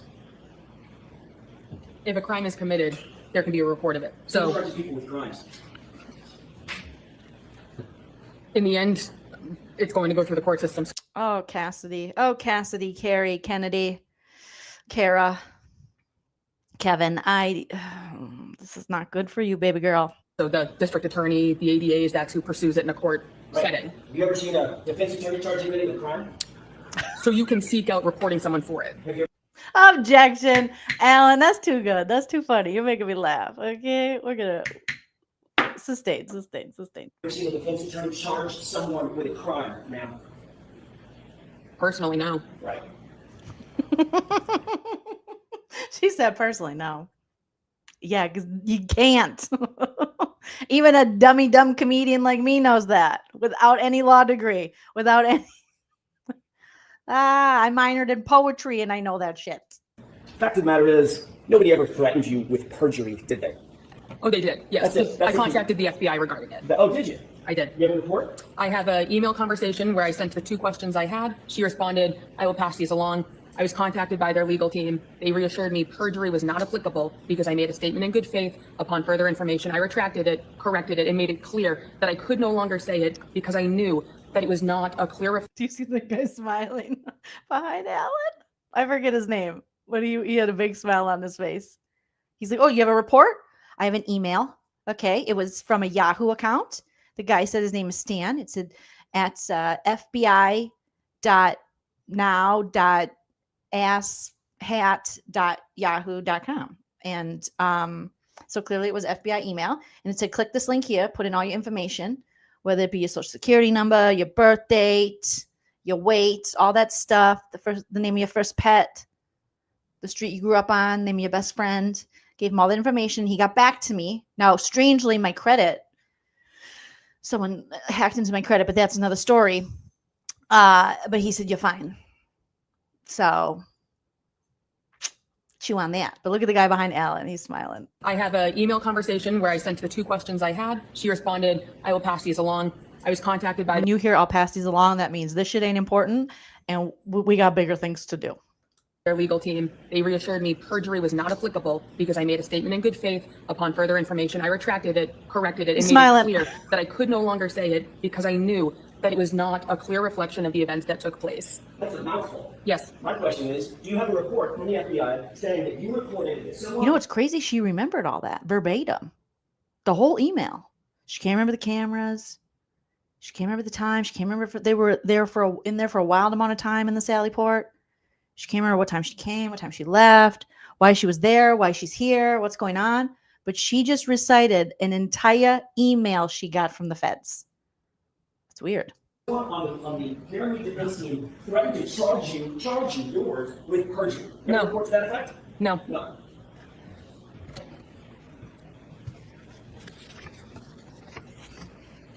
Your job as a police officer is to be objective, isn't it? Yes. Okay. Female Micah Proctor. Did these cops not, do they not understand how that works? It is your job to be objective. You can't just come in there with preconceived notions, being awesome. I think that girl did it. Let's arrest her in oh, she's not wearing underpants. Put in the car. We're not investigating anything else. She's like, yeah. No, that's a very important part of your job. Is to be objective, isn't it? Yes. You're not supposed to take an adversarial position against one side or the other, correct? I don't. Yes, right down the middle, just the facts, as you know them, correct? Yes. You feel like you're being unbiased in your testimony here today in front of these jurors? I'm telling the truth. You think you're being fair to both sides? All I have to do is tell the truth. If it's not perceived to be fair, that's someone else's opinion. Let's talk about that truth for a second. What you told those law enforcement agents on August 9th, 2023 was, quote, you recalled seeing Higgins at the station later that day on Saturday. Dever thought it was also weird that Higgins and Chief Kenny Berkowitz were by themselves in the sally port of the police department, by themselves while Karen Read's car was parked inside. Higgins was a witness and present at the gathering where O'Keefe was found dead outside, and then he was in the presence of important evidence. You were sitting at dispatch by yourself and saw on the camera outside of the sally port when they walked in. Objection to the entire reading. So, beyond the scope, so you have to keep it. There's more to the statement, Your Honor. What are you talking about? Let Alan cook. He's cooking. Alan is cooking right here. He's laying it out for her. This is why this is important. This is why you're here. Let him cook, hanky panky. Do you remember making that statement to the officers? My recollection of the time was that, so yes. Okay. What did she do? Ayahuasca? And she had a whole other experience? Would she poop herself and puke and was like, I saw my childhood self and my childhood self told me that's not the truth, Carrie, Kelly, Connie. Great. Did you go on to say, speaking of being truthful, did you go on to say, I'm objecting. All right. Hanky, I'm objecting. We know, Hank. All you got to do is say objection. You don't have to go. I'm objecting. Overruled. You're saying it weird, Hank. You're being a weirdo. Sit down. Calm your boner. Okay? Calm down, Hank. Right. So you have to And on ask what differently. grounds? But I need to see you for a minute with this and bring that with you. Why does he have to ask it differently? of being truthful? Did you go on to say, I'm objecting. All right. So I'm you have to objecting. ask differently. But I need to see you for a minute with this and bring that with you. may I inquire? Yes. Thank you. Officer Dever, did you go on to say in that interview, quote, you never saw them leave, them being Brian Higgins and Chief Ken Berkowitz. You never saw them leave, but you recalled thinking to yourself that they were in the Sally Port for a wildly long time together in there, end quote. Did you say that? That was my recollection at the time. Okay. So yes. Have you ever heard of, by the way, you indicated under questioning by Mr. Brennan that you knew what they wanted from me, meaning the defense, what they wanted from me. Yes. You understand that? Yes. Do you remember the phone call that we read directly from the exact same report that I just read from? You remember that? And I told you the same thing then. That's not Yes. my question. Objection. Sustained. My question is, just answer my question, Officer Dever. Did we read to you? Were you read? Now Alan's doing it on purpose. Officer Dever. Either he's doing it on purpose to mess with her, or he was like, oh shit, she's gonna get mad. She's gonna get mad. Same thing then. That's Yes. not my question. Objection. Sustained. My question is, just answer my question, Officer Dever. Did we read to you? Were you read the exact same thing that I just read to you on that phone call? Like you can't remember my name. I don't remember. I can remember your name, Miss Dever. Okay, so the answer is I don't remember. No. Trade difficile. Objection. She's being trade difficile. We have a trade difficile witness over here. Hostile. we would say hostile witness going on over here. Bev, you need to put her in a place. Not halfway, full way, all the way, 100%. Tell her what time it is. Tell her what's up. This is serious business. This isn't snotty court. Okay, can't get away with this, lady. There's another lady's life on the line right now. Where's your lady power? Answer my question, Officer Zebra. Deborah. Oh, sustained. Did we read to you where you read the exact same thing that I just read to you on that phone call? It's too hot. Hi, my husband, Chalaran. Hi. Welcome home. Objection. My wife's too sexy. Mm. It's too sassy. It's too sassy. It's too sassy. It's too sassy. Welcome home, sissy. Like you can't remember my name. I don't remember. I can remember your name. Okay, so You want me to have hair like hers? Yeah. Gorgeous. Yeah, I Beauteous. think so. Beauteous. Why can't you be a cop like her? I'm going to. She makes 150K allegedly. Oh, wow. Yeah. Yeah, She bought like an expensive house. All right, I'm gonna start lying. Okay. Husband wants me to start lying. I gotta start. Hype man husband, Hey. Chalaran. Hey, quit pointing the gun at me. He's see? I'm innocent. See? the answer is I I'm don't learning. remember. No comments. More than that, Judge. I think we all. Too sassy. Remember my name? I don't remember. I can remember your name, Miss Deborah. Okay, so the answer is I don't remember. No comments. More than that, Judge. I think we all. All right, so no comments, just questions, please. Dude, Bev is afraid of her. Bev is terrified of this woman. This chick, we're going to find out later, she is related to Bev. Okay? This is Bev's granddaughter. Uh-huh. Bev's like, come on. Just be half nice. Just half. Do you recall us telling you that we were looking for the truth about your comments? I'm going to allow it. That we were looking for the truth. Which I gave you, yes. Did you also say on that phone call something to the effect of, I know you're going to tear me a new one because I'm changing my testimony? Changing, no. But you're trying to do that. Did you say, I know you're going to tear me a new one? What you're trying to do, so yes. Actually, what you said was, you're going to tear me a new asshole, didn't you? I don't recall that, so that's putting words in my mouth. I'm not asking you to put words in your mouth. I'm asking you if you remember saying that during that phone call. Oh, I don't I know you're recall. going to tear me a new asshole. I don't recall. Okay. But you do remember saying something to the effect of, I know you're going to tear me a new one, right? Yes. Okay. Have you ever heard of something called the blue wall of silence? Objection. Sustained. Do you think it's important for police officers to protect one another in the field and out? Objection. Sustained. Why can't we get her opinion? It's based on, I don't have any legal expertise. Objection. Let Alan ask the question. We need to know how she thinks of her profession. We need to know, we need to get into her mind a little bit. Carrie, Kennedy, Carver, Kenneth. We need to know how she feels. If she does feel that protecting cops is above all more important than her being objective. We need to know this stuff. Overruled. That makes too much sense. Have you spoken with anyone, not Mr. Brennan, he's covered that, spoken with anyone from the district attorney's office about your involvement in this case? Ever? No. Never? Unless you're going to provide a person. I've never talked to any of these people. She's like, I would never talk to any of these people. They're old. They smell. Some of them look poor. I'm not here for it. Anyone at the DA's office at all, in any regard? Not to my recollection. How about indirectly? Not to my knowledge. Are you friends with any people that you're aware of that are connected? You know, she's giving me vibes of what's her face, who was friends with the Albert girl. What was this one's name? I forgot her name already. Lydia? Lindsay? Lion? What was her name? You guys know. I'm already forgetting. She's got a little attitude like her. Maybe they're friends. That's what she's giving me. You guys probably already put in it. Yes, Katie McLaughlin. We got a little Katie McLaughlin going on. Whoop, whoop. Mm-hmm. Connected to this case? Are you personal friends, girlfriends, boyfriends, personal friends with anyone that's connected with this case?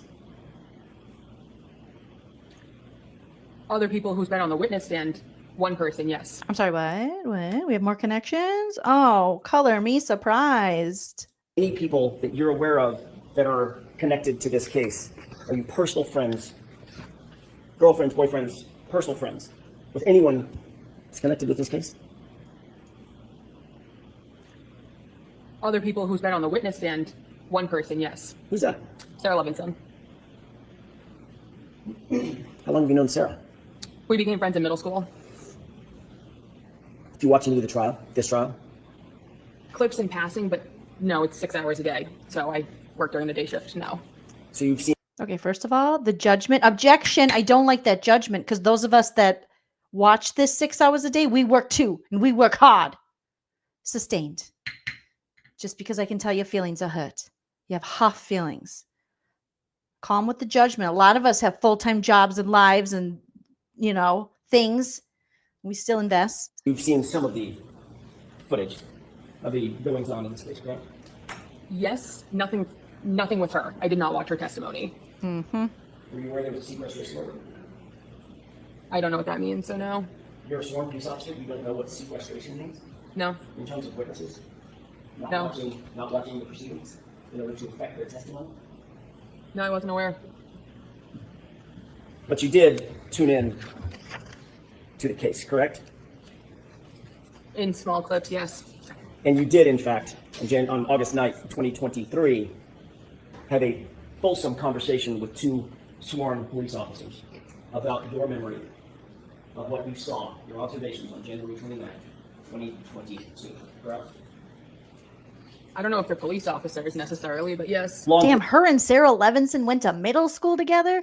This town is so freaking small. Again, how many people are in Canton? How does everyone in this trial know each other? Except for Karen, who knows nobody. This is crazy. She's like, yeah, me and Sarah Levinson, we grew up together. We went to daycare, elementary, middle school, high school, college. We were born on the same day. Our mothers are best friends, possibly sisters. Law enforcement agents, how about that? Yes. And that conversation is reflected in this piece of paper that I just read to you, correct? Yes. That's all I have. Okay. Were you subpoenaed by the Commonwealth in this case? No. You were subpoenaed by the defense. Yes. Did they tell you that there was a sequestration order or that you shouldn't watch any of the footage? Did they fairly inform you about what the ground rules were? No, and I wasn't part of the first trial, so I had no idea about anything to do with this trial. When you spoke to those law enforcement officers back in 2000, You can't get me to believe she didn't know nothing about this trial. This happened. This was a police officer involved in an area where you used to work at the Canton Police. You worked for Canton.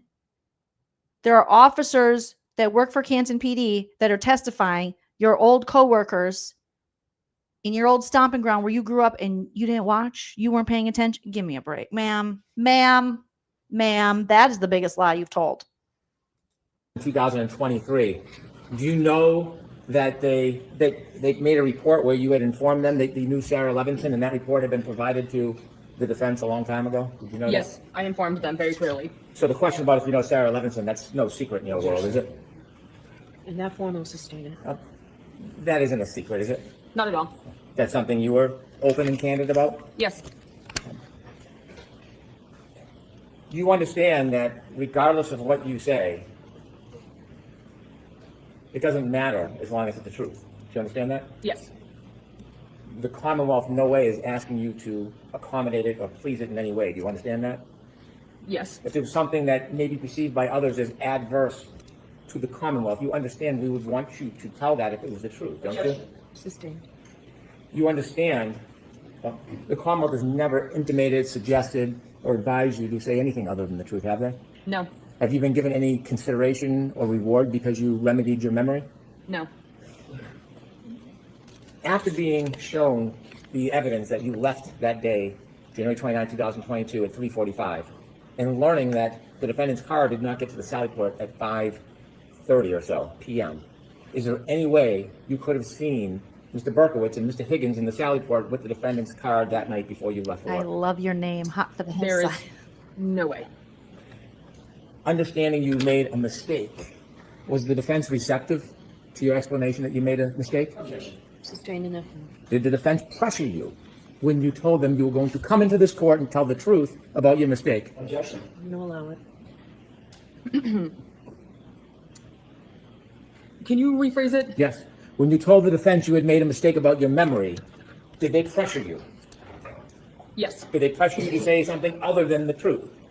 Yes, they wanted me to repeat a lie at that point, given it would have been with malicious intent to repeat it. Understanding a lawyer has no power to charge with contempt, does that change the reality of whether or not you were threatened? Let me ask you a different way. You were asked questions about whether or not you knew who could take out charges for a crime. Thanks, Pamela B. Yes. Yes. Okay. Regardless of whether an attorney has that power, were you threatened that there'd be a charge of perjury if you didn't comply with the defense wishes in this case? Yes. And knowing you were going to come into court, given this experience you had with the defense, is that why you felt like they were going to tear you? Is that the phrase we used? Yes, because they did not want me to tell the truth. So I told them that knowing they were going to try and eat me alive into repeating something that is not the truth. Rather than to come in here and be attacked, wouldn't it have been easier? I think they were probably asking you to be consistent with your previous answers more than like say this lie. Just to said what you had earlier thought was true? Objection. I'm going to allow that. Wouldn't it be easier just to come in and accommodate them rather than be threatened? Well, of course. So why did you come in here? My entire job revolves around what I say on the stand right now. If I was to lie, I lose my job. I lose everything. I'm here to tell the truth. I cannot lie. Well, there's your answer. Her entire job relies on what she says on the stand, what she says on the stand. And it's not the truth. It's what they want her to say. It's what protects their story, their timeline. Because why would her answers be different? She just told us. You just told on yourself. While sitting on the stand. Thank you. And she knows it. I feel like she knows it. When she looks like that, like you have these moments of like glimpses of she knows it. She knows. She knows. Okay. Your entire job revolves around what you say on the witness stand. Is that what you just testified to? Yes, she did, Alan. If you agreed that what you said to those two law enforcement agents on August 9th, 2023, you would be implicating not one, but two police officers. Yep. Law enforcement officers, correct? If you agreed. One who was having a secret, what he thought was a text affair with Karen Read, even though Karen was like, maybe I can get some sexy text and get back at John because I think he's doing stuff. He's pissing me off. And then Brian Higgins was just like a boner killer. He's like, do you really like me? Is this serious? Are you for sure? Why are you being so sensitive? So you'd be implicating a man who has every reason to be a part of possibly hurting John O'Keefe. That's how every Dateline, like 50% of Dateline's 2020s crime shows are some kind of love triangle situation. Ay. In August of 2023, on this witness stand, you would be implicating two officers, fellow officers, correct? So I'm confused as to what you're asking. You would be implicating, if you agree with it, you have now agreed that that wasn't true. You've now indicated that what you told to law enforcement agents in August of 2023 was a lie. No, if you agreed with that statement here on the witness stand, you would be implicating two officers as having been in the Sally Port, weirdly, for a wildly long time with the SUV, implicating not one, but two fellow officers, correct? That's what you would be doing. It's not possible I If saw you that. agreed with me, would you be implicating the reputations of... What do you mean it's not possible you saw it either? You saw it or you didn't. What does your memory say? Does it say you saw it? It's not possible because they said I clocked out by then. Oh, ma'am. two officers? If I was to lie, then yes. And your entire with the SUV, implicating not one, but two fellow officers, correct? That's what you would be doing. It's not possible I If saw you that. agreed with me, would you be implicating the reputations of 2 officers? If I was to lie, then yes. And your entire job revolves around what you say on that witness stand. That's what you said, correct? That's what you just said, Officer Deborah, correct? I still don't really understand the question. You just said, all I'm asking you is what you just said. I wrote it down. Oh, damn. You just said, my entire job revolves around what I say on the witness stand, correct? Yes to that question. That's all I got. I'm confused. When you spoke to those agents, you didn't implicate Chief Berkowitz and Mr. Higgins with doing anything criminal, did you? No, they were friends. That's why Higgins had an office there. You didn't implicate them ever suggesting they had tampered with evidence, did you? No. You never implicated them saying that they had framed anybody, did you? No. So when you talked to those agents, did you ever suggest that Mr. Higgins and Mr. Berkowitz did anything to touch or tamper with the defendant's license at all? No. Never. No. Is there anybody you're protecting? I have no one to protect. Do you need to protect anybody? No. All right, Officer Devin, you're awesome. Thank you, Your Honor. All right, jurors will take on one of these. Oh my gosh, that was bad. I thought I was just gonna skip around it because hadn't watched the whole thing yet, but that was bad. That was not good, Karina, Kelly, Carrie, Connie, Coco, Chanel. That was not good. Oh boy, you guys. Ooh. That was painful.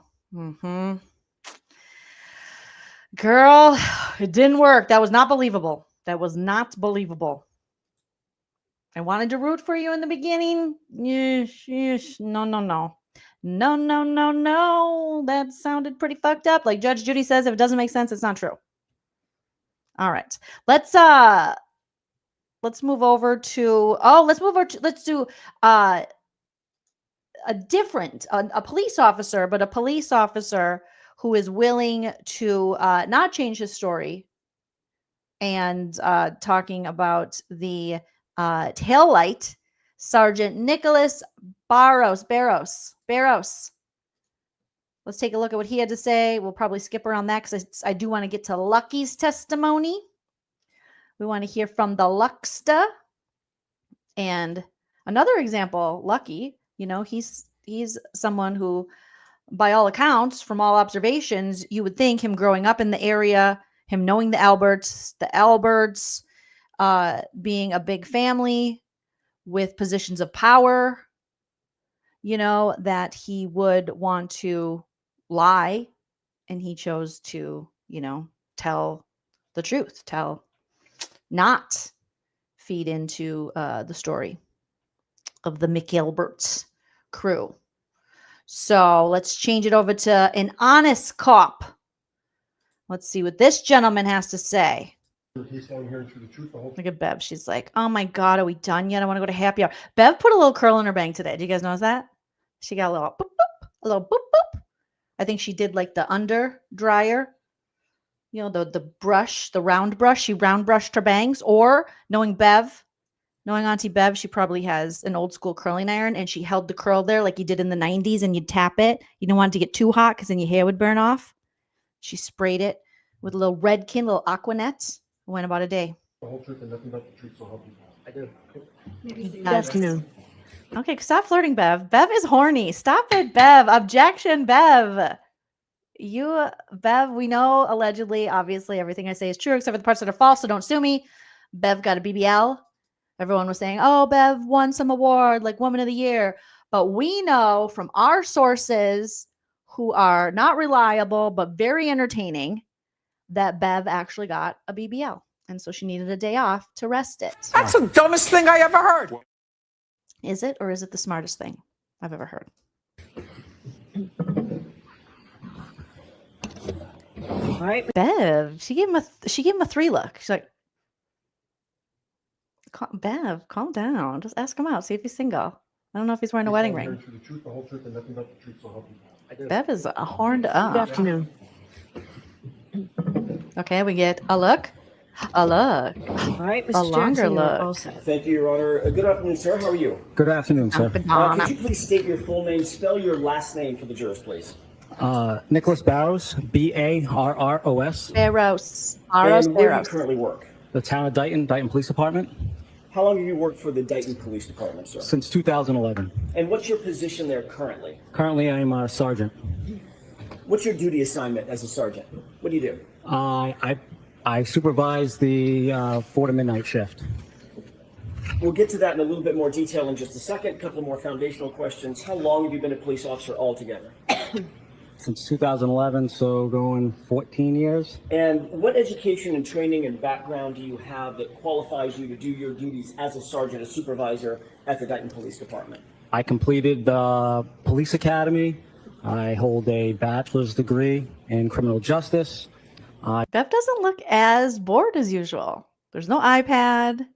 She's checking them out. I've been to many trainings. Have you ever lied on your CV? Have you ever said you had a master's degree when you really only had an associate's degree? Which there's nothing wrong with that. No shame. Have you ever taken 17 years to actively complete a bachelor's degree you have not yet completed? These are the questions they should just ask going forward. Shout out to Shannon Burgess. As a police officer and as a supervisor. When did you get your bachelor's degree? 2012. Did it take you 17 years? Is the Dighton Police Department an autonomous police department for the city? In other words, is it a branch of, say, for instance, Massachusetts State Police, or is it an autonomous department? It's on its own. Okay. It's not in any way connected to the Canton Police Department, I presume? Correct. Is it in any way connected to the Massachusetts State Police It is Department? not. As a supervisor, are part of your duties to oversee subordinate officers in their daily fare, whatever that may be? Thank me one. Does that include anything having to do with crime scene investigation? To an extent. Witness interviews? No, that would be the detective bureau. What about working and coordinating with detectives? To an extent. Collection of evidence or working with detectives as they collect evidence? They would collect evidence. Maintaining crime scene protocols, things of that nature? Correct. All right. As a sergeant with the Dighton Police Department, are you a trained observer? I am. Would you consider all of your subordinates, the patrol officers, day-to-day officers, are they also trained observers? They are. Is that part of policing? It is. Describe that a little bit for the jurors so we understand. We are in the police academy. We are told to watch everything. It's our heads on a swivel. We are always looking because we don't know what the unknown is. When you say you don't know, is it true that you don't necessarily know what might become relevant later that may be needed in court? Correct. I want to draw your attention to January of 2022, a few years ago.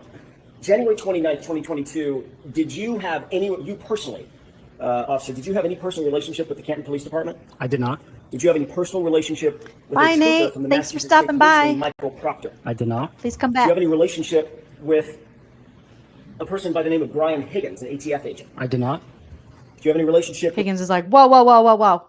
Whoa, whoa, whoa. We'll see you later, Nate. Nate's down under. Funny and true to the fact. Oh, cheers to you. Have a wonderful rest of your whatever day it is where you are. Okay. And with Higgins, we got to do a quick little Brian Higgins explaining his non-drinking problem. Is that what it is?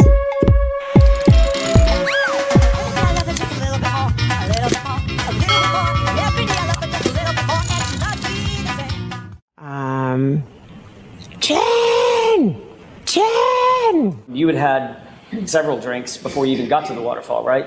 I think it was 3 to 4. Did you drink additionally at the waterfall? I did, yes. Did you drink whiskey or beer or what? Whiskey. Okay. How many do you think you had? I couldn't put a number on it. At least a couple. And ultimately you left from there in your personal vehicle and drove over to, that's the Jeep, drove over to the waterfall, correct? I drove over to the waterfall? I'm sorry. I was at the waterfall. Left the waterfall, drove over to 34 Fairview. I did, yes. Because I had like bread and maybe peanut butter. Bread and maybe peanut butter. Okay. We had a Brian Higgins reference. I know we had it earlier, but I got to clean that clip up a little bit. So it's just Brian talking about his drinking with Leahy over it. Shout out to Trailer Park Boys and my Canadian friends. With a Boston police officer known as Brian Albert. I do not. Did you know any of the witnesses or individuals involved in an ongoing investigation related to the death of Boston police officer John O'Keefe? I do not. On January 29th, 2022, did you receive some sort of a call to respond to a particular location. I don't want the address of the location. We'll get to that in a second. Did you receive some sort of a call in the afternoon? I did. Describe that for the jurors, please. Around 2:30 in the afternoon, I received a call from the troopers assigned to the Norfolk District County DA's office in regards to a vehicle that was at a residence in the town of Dayton. What were you asked to do? Why did you get that call? The trooper said that they were coming into my jurisdiction, and as a courtesy, they wanted me to respond with them. Is that sort of normal protocol? If you go into somebody else's jurisdiction, you let them know? Yes. So that was not necessarily unusual? No. About what time did you receive that first call? The first call was around 2:30 in the afternoon. Was there are logs kept of those kinds of things? If you get a call, you respond to location? Yes. At some point after you received that first call, did you receive any other call specifying a time of arrival for the MSP troopers, anything like that? I did. Describe that for us. I got a second call around 3 p.m. From Trooper Michael Proctor stating that he was about 10 minutes away from the address in Dayton. At the point that you spoke with Michael Proctor, had you ever spoken to him in your professional or personal capacity ever before? Never. Did you know the name? Did you know who he was? I did not. Complete stranger? Complete stranger. What time did you actually arrive at the residence? I arrived at the residence, I believe it was 3:27 p.m.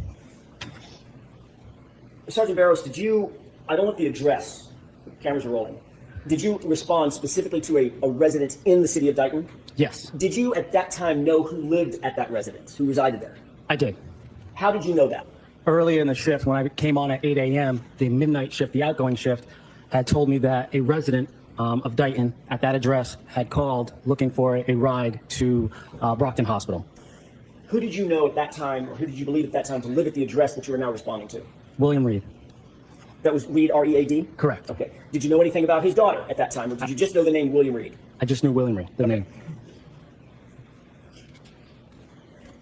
At the time that Michael Proctor called you, did he say anything about what his intentions were once he arrived at the location? Yes, his intention was to retrieve a vehicle that he said was involved in a homicide. Did he specifically say to you at 3 o'clock-ish in the afternoon he intended to seize the vehicle? I believe the first phone call, that was his intention.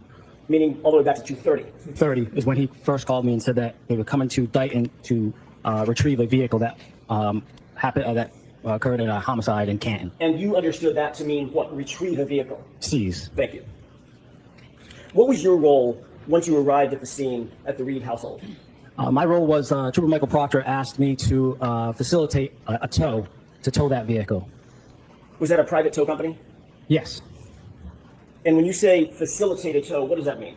He asked who we used for towing vehicles, and during that period of time, it was Diamond Towing. Did Diamond Towing ultimately show up, a representative of that They did. tow company with a tow truck? Correct. A flatbed? Yes. Who was with Trooper Proctor when you arrived at the scene? Sergeant Buchanan. Had you ever met Sergeant Buchanan before? Lucky. Never. Did you know him? Nope. Did you know him professionally or personally? Never. Had you ever spoken to him? Never. Ever? I'm so sorry. It's getting late in the day, and I guess I'm going too fast. They're like, slow it down. Our lovely court reporter, she's got to breathe, okay? Judson Welcher just did one in on her last week. Him and Alessi going at it. So slow it down. You're going to speak to Huff. Huff. The speed you're speaking at now. Sorry, my fault. Let's start that just a little bit slower. Did you know him? No. Had you ever spoken to him before? No. Had you ever heard his name before? No. No relationship whatsoever? None. Same with Trooper Proctor? Correct. Lucky guy. Once you arrived at the residence, did you have an opportunity to see the vehicle that was the focus of Trooper Proctor and Sergeant Buchanan's attention? Yes, once I arrived and I parked my cruiser at the end of the driveway, I observed a black Lexus SUV in the driveway. What were you driving? I was driving a Ford F-150 police cruiser. A police cruiser that's a Ford F-150? Correct. They have those? Yes. Cool. Were you in full uniform? Full uniform.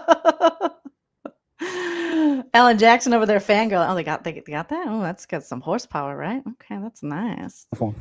Gun, badge, the whole works? The whole works. Whole works. Did you ever go inside the house? Briefly. What was the circumstance of going inside the house? I went inside to let the troopers know that the tow truck operator was there. And I also went in to ask how we're going to get the tow truck into the driveway because there was about a foot of snow. Okay. that sort of answers my next question. Did you see whether or not Trooper Proctor and Sergeant Buchanan actually did go inside the residence? Yes, they did. For the bulk of the time that they were in the residence, where were you? Outside the residence. Were you with the black SUV? I was in the garage speaking to the defendant's mother. The defendant's mom? Yes. Janet? Okay. Yes. Hey, Janet. Where was the Howdy. SUV at this point? In the driveway. Did you have an opportunity to see the SUV? I did. Did you walk all the way around it? Not all the way around. Did you see the rear end of it? I did. Did you make note of the rear end of it? Yes. How long would you say you were at the location in a position to observe the rear end of that SUV? 2 minutes, 20 minutes, something in between? Longer? I would say not the entire time that I was there, but a good amount of time. More than a glance? Yes. This is the afternoon of January 29th, 2022, correct? Correct. Before the vehicle had been seized formally by Trooper Proctor and Sergeant Buchanan, correct? Correct. Did you observe anything of note about the rear end of that black SUV? Yes, I noted in a report that there was damage to the taillight. Can you describe for the juror, by the way, which taillight are we talking about? The right rear taillight. Can you describe for the jurors what you noted in terms of the damage to the right rear taillight? I noted that the report said that there was right rear damage to that taillight. When you say damage, have you ever described that damage previously? I have. Can you tell us what that Yep. description is? There was, it was damaged, the taillight was damaged, but there was a crack missing, but it was not completely damaged.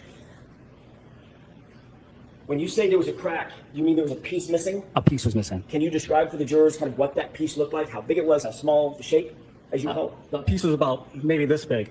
Is that maybe the size of a dollar bill, maybe 6 inches? 6 inches. And how wide? Maybe that wide, maybe 3. Leave it to a man to make 6 inches bigger than it is, sir. That looked a little bit like 7 to 8 inches, 2 inches, somewhere in there. I want to show you a photo. Your Honor, with the court's permission, I would like to show Exhibit 13. It's been previously marked. But they should ask him, was this memory clouded by the media? Is this become a false memory that you'd now like to change at any time after talking to your boss and or the commissioner? Do you see what's depicted in this photograph? I do. What does that appear to be, just generally? The right rear taillight. Of what? The Lexus SUV. Is that consistent with the black Lexus SUV that you saw at the Reed residence? That was the black Lexus. That was not the taillight the day I was there. What? Can you do me a favor, Mr. Wolk? With the court's permission, could we zoom in on the right rear taillight, please? Okay. Do you see the condition of that taillight as it's depicted in this photo? I do. Sergeant Baros.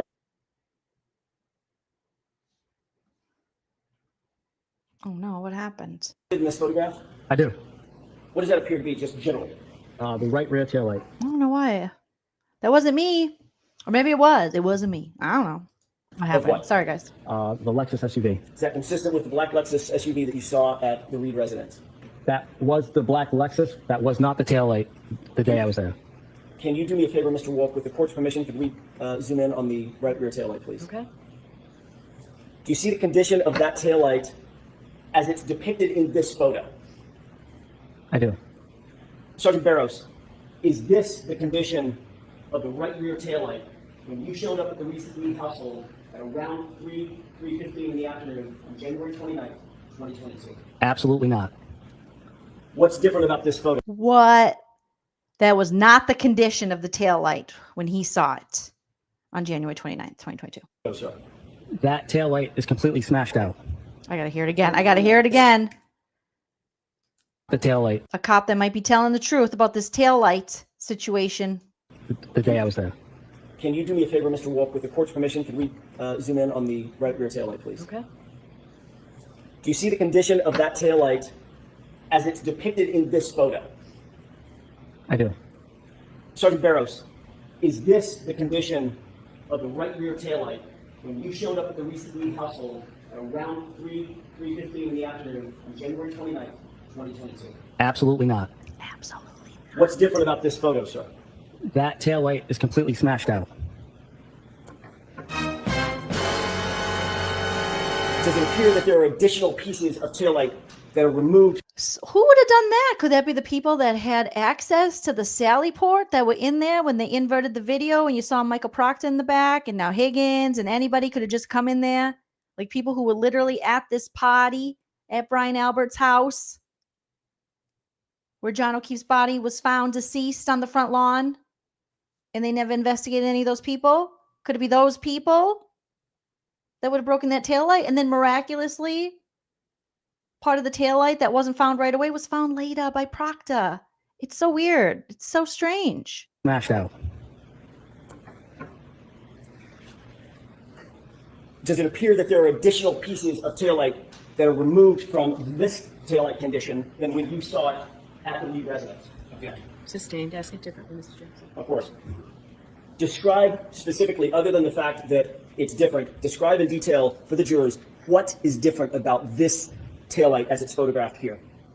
That middle section was intact when I was there. Towards that right side where that large chunk is, that's what was missing. I'm going to hand you a green laser pointer.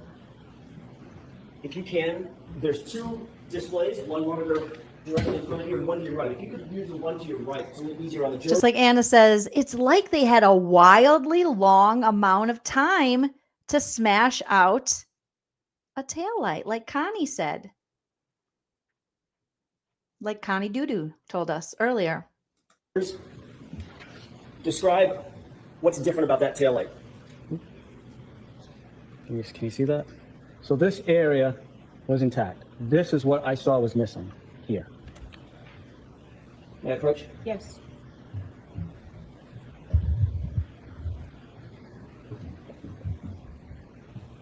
And he brought his own water bottle. If the entire taillight had been broken Much out better as it's than me. depicted in this photograph, would you have made note of that? Okay. Sustained. Do you believe you would remember if the taillight, well, let me ask it a different way.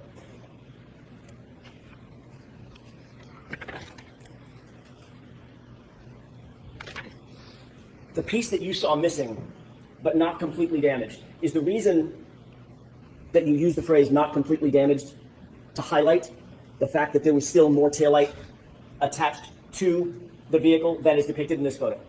Sustained. You can take this down. As you sit here and recall back to that, your observations, and you observed this for over the course of how long would you say? How many minutes? Probably 20 minutes or so. You actually wrote a report about this, correct? Correct. And you documented. Whoa. We don't like writing reports over here in Canton. Okay. He's definitely from a different police station. He's like, of course I wrote a report. Well, a lot of these assholes aren't writing reports, aren't writing down when they're interviewing people, aren't even going into the home to investigate when there's a body found on the front lawn. So we don't know nothing about this report. You know, we had, what's her face? Katie McLaughlin. She wrote something on her glove. Isn't that what she told us? She wrote on her glove. Oh, shit. Jolene, why did you do that? Respectfully scan. Okay. After you first made. Correct. Can we zoom in, please? Correct. And I believe it was 4:17 p.m. completely damaged? I did not. Okay. I got excited and zoomed ahead or behind. The piece that you saw missing, but not completely damaged, is the reason. What is our report? That you use the phrase not completely damaged to highlight the fact that there was still more taillight attached to the vehicle than is depicted in this photo. Sustained. You can take this down. As you sit here and recall back to that, your observations, and you observed this for over the course of how long would you say? How many minutes? Probably 20 minutes or so. You actually wrote a report about this, correct? Correct. And you documented your observations, correct? Correct.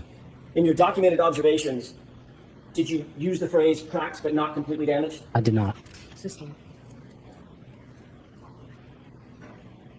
You've testified previously? I have. About a year ago? Yes. Did you use the phrase cracks but not completely damaged then? The objection sustained, Mr. Jackson. Ultimately, Damn, Bev. was the black Lexus SUV towed and cleared from the scene? It was. Is it your responsibility or part of your responsibility to log the time that things like this happen, like for instance, the SUV is taken away? When I cleared from the scene, yes. What time was that when you cleared the scene? I believe it was 4:17 p.m. Suffice it to say that SUV was not seized at a later. Can you see what's depicted in the still image of that video right now? I can. Carolyn T. I'm going to ask you if you'll turn to your right, concentrate on this area. This area here. Mm-hmm. Do you see what's depicted in that still image? I do. Does that appear to be a taillight? Yes. Does it look clear? Does it look like it's shining red? Looks clear. The portion that is intact, does that appear to be brighter red? Correct. And the photograph that I just showed you a second ago, is that red portion there? Can you rephrase that? Sure. Let's go back. You see the red? Yes. All right. Is that the condition of the taillight as you saw it on January 29th around 3:15 or 3:30 when we got to the location? It was. Let's go back to the other. Is it 13? Hop for the hillside. You are cracking me up today. Higgins Jeep runs on Jameson and Ginger. Can you see that this entire area is now missing? I can. Sustained. Ask it differently. Sure. The area that I'm circling here, do you see any red limbs in that area? No. Is that consistent, this photograph consistent with the condition of the taillight as you saw it on January 29th, 2022, at just after 3 o'clock in the afternoon? Absolutely not. Absolutely not. Not even a no. It's an absolutely not. That means absolutely not. Hell to the no. Hell to the nah. He's like, that is a completely different light. That light looks like it was busted out. Who would have an incentive, a want to bust out Karen's light? So weird. In the Sally and having access to it at the Sally port. And then all of a sudden there's not any light pieces found. And miraculously, it's everywhere. Weird, right, guys? It's just it's so weird. It's so weird. It's strange. Oh, here comes Hanky. He's pissed. Good afternoon, sir. Good afternoon. Good afternoon. Have we met before? We have not. Do you still work? Hank, we get it. You don't have any friends. No one's met you. He wants us to know that I haven't met nobody. I don't know anybody. Have we met before? No, because I don't meet people. I eat people. All right, Hank, we get it. Calm down. Dighton, I do. at the time you went to the Read residence, you did not know the occupants? I did not. Since then, have you ever met or spoke to William Read? Nope. Or the defendant? Nope. When you went there that day, it was at the request of the state police? Correct. When they asked you to come, it's a typical procedure for one law enforcement agency to contact local law enforcement agency? Correct. And part of the reason they do that is to bring in separate and independent law enforcement officer to the scene? Yes. Because it's your jurisdiction? Correct. And they called you before they got to Mr. Read's house, didn't they? Yes. They told you what they were going to do and when they were going to do it? Yes. They didn't just show up at the Read house and then you found out later. They invited you and informed you what the process was going to be. I wouldn't say that they told me what the process was going to be. When you got there, were the troopers already there or did they arrive after you? The troopers were there. Were they in the house or outside of the house when you got there? They were outside in a pickup truck. Did you see them get out of the pickup truck after you got there? They got out after I identified themselves. Did you ever see them approach and touch the rear taillight of the defendant's Lexus? I did not. Did you ever see them manipulate in any way that rear taillight of the defendant's Lexus? I did not. Did you see them do anything that was suspicious, inordinary, or unfairly remarkable relative to that car? I did not. When they spoke to you, they then went inside the house? What do you mean by spoke to me? After they introduced you, introduced yourself to them, they went into the Read house? Yes. And then they came out? They came out much later. And that vehicle was towed? Correct. At no time from when you got there until you left, did you see anybody from the state police in any way tamper with that vehicle, did you? I did not. When the vehicle was towed, you know how long it took to take the vehicle from Dighton back to Canton? How long? Yes. I did not. You didn't escort it back. I did not. You had an opportunity to write a report in this case, didn't you? I did. And when you did, you had an opportunity to describe the damage to that taillight in any way you wanted to. I did. You could have gone into detail about size of the damage. I could have. You could have gone into detail about the shape of the damage. I could have. You could have gone into detail about the width of the damage. I could have. You could have taken photographs of the damage if you wanted to. I could have. In fact, It is weird though that we're listening to him go, yeah, I could have. Yeah, I could have. Yeah. How we don't have a witness after watching you know, Connie Duper do her testimony and seeing that he's not defensive. He's like, oh yeah, that could have, I could have. He's not fighting it. He's not rolling his eyes. He's not going, ugh, stupid idiot, fucking dork. Like he's just answering the question. There was no limitation on what you could have written in your report regarding the damage, was there? No. You write reports regularly, don't you? I do. You trained at the academy. It's the best way to memorialize events. Correct. Because in time, your memory is not always as good later on than it is at the moment. Correct. What might be important or remarkable later might not be remarkable at the time you're making the observation. Correct. So you're taught at the academy to use as much detail as you can so that you can have an accurate memory later on. Correct. Because oftentimes, you respond to a number of different events and incidents, don't you? I do. You write a lot of reports. Not necessarily now in this position that I'm in, but. Did you at the time? At the time, correct. Yeah. And so it's sometimes difficult to remember the details of all events, and you use the report to refresh your memory. Correct. When you wrote your report, and you could have put as much detail as you wanted, is it fair to say you only wrote one single line about the damage to the car? Yeah, right, Sherry. Correct. The vehicle had damage to the right rear taillight. That's what I wrote. Fair to say you didn't document that it was the size of a dollar bill. You didn't say that, did you? No. Or that it was 3 to That is like the height of hypocrisy, irony, and all the comedy that Hank, like Sherry's saying, is questioning him about the protocols when Canton PD, everyone involved, followed no protocols. They were like, here's a plastic cup. What do you want? What are we doing? Beer pong? No, we're collecting blood. Cool. Did you write a report for that? No. Did you investigate everyone? No. Did you just assume it was Karen Read? Yeah. Did you send out information, inappropriate texts to not only your high school friends, but also your boss and other cops about this? Yeah. Okay. Was it really secure? The Lexus and the Sally Port? No.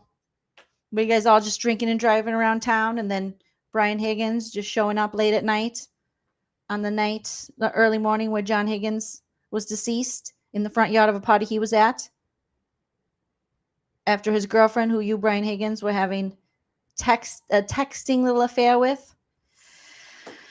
Oh, good. Okay. These people. No. You didn't mention the placement of where the damage was. To an extent, I did the right rear tail light. Right rear tail light. You didn't indicate if it was on Right, the side Carolyn, or on the he back. is. I did not. You didn't provide any other details of the description when your memory was probably at its best. True? True. And would you agree that your memory that day was probably much more accurate than it is today? I would not. When you wrote the report, did you ever have an opportunity to write a supplement report if you wanted to give more detail? I guess I could. You didn't? I did. Inevitably, you were a witness at trial. I'm sorry, you were a witness at a prior proceeding in this case, weren't you? Correct. You came in and you swore under oath regarding your memory. Correct. And that was probably a year to a year and a half after you first made the observations which you reduced in writing in the police report. Correct. And when you made those observations, that was on January 29, 2022? Correct. When you came into court and you testified, that was on June 10, 2024. If that was the date. You were asked questions to use your best memory to describe the damage to that taillight last time you swore under oath to tell the truth, weren't you?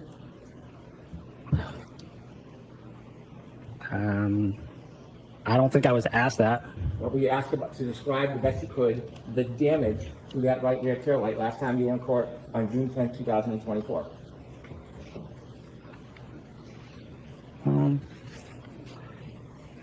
I don't think I was told to describe it in depth. Were you asked questions about the damage to that rear? Wasn't he a prosecution witness last trial? Am I confused? And he was not shown a picture, right? Last trial, this is the first time he's been shown a picture to be like, oh, look it. Is this different from what you observed now that he's a defense witness? Am I getting this wrong, you guys? Feel free to correct me in the chat. But I thought this is the first time he's actually seeing a picture of the light. So where he can go, whoa, absolutely not. That does not match up. So, Brennan, maybe you should talk to Lolly and see what's going on over there. I know what he's trying to do and make it look like, but those of us that remember, we remember. tail light last time you were in court. I was. Thank you guys. And I when thought you I was going described crazy. The damage, did you do your best to your ability to give as much detail as possible? I did. Did you qualify your memory at that time, saying to the best of my ability and recollection? I did. And when you qualify as a police officer with the best ability and recollection, that is recognizing that time had passed, Time has passed, yep. that you had a report, that you could refresh your memory. Correct. And did you refresh your memory with that report before you testified last time? I did. And when you qualified that it was to the best of your ability and recollection, that account for the fact that when you looked at the report, there was no detail other than your commentary in your report that the vehicle had damage to the right rear taillight. Correct. And so when you qualified, you were considering human factors like time had passed, Correct. that your report was respectfully scant, Correct. that you had heard a lot about this case since that point, hadn't you? Correct. And so considering your memory in June of 2024, when you qualified your answer, was it considering all of those different factors that had passed in between that time? Can you rephrase that? Yes. When you decided to qualify your answer, and you said to the best ability and recollection, and then you went on to describe what you remember from the break of the taillight, the reason why you used that qualification for the best ability and recollection, is it because of those human factors that had passed? I would suppose so. And sir, since the time you came into court on June 10, 2024, have you spoken to anybody from the defense about this case?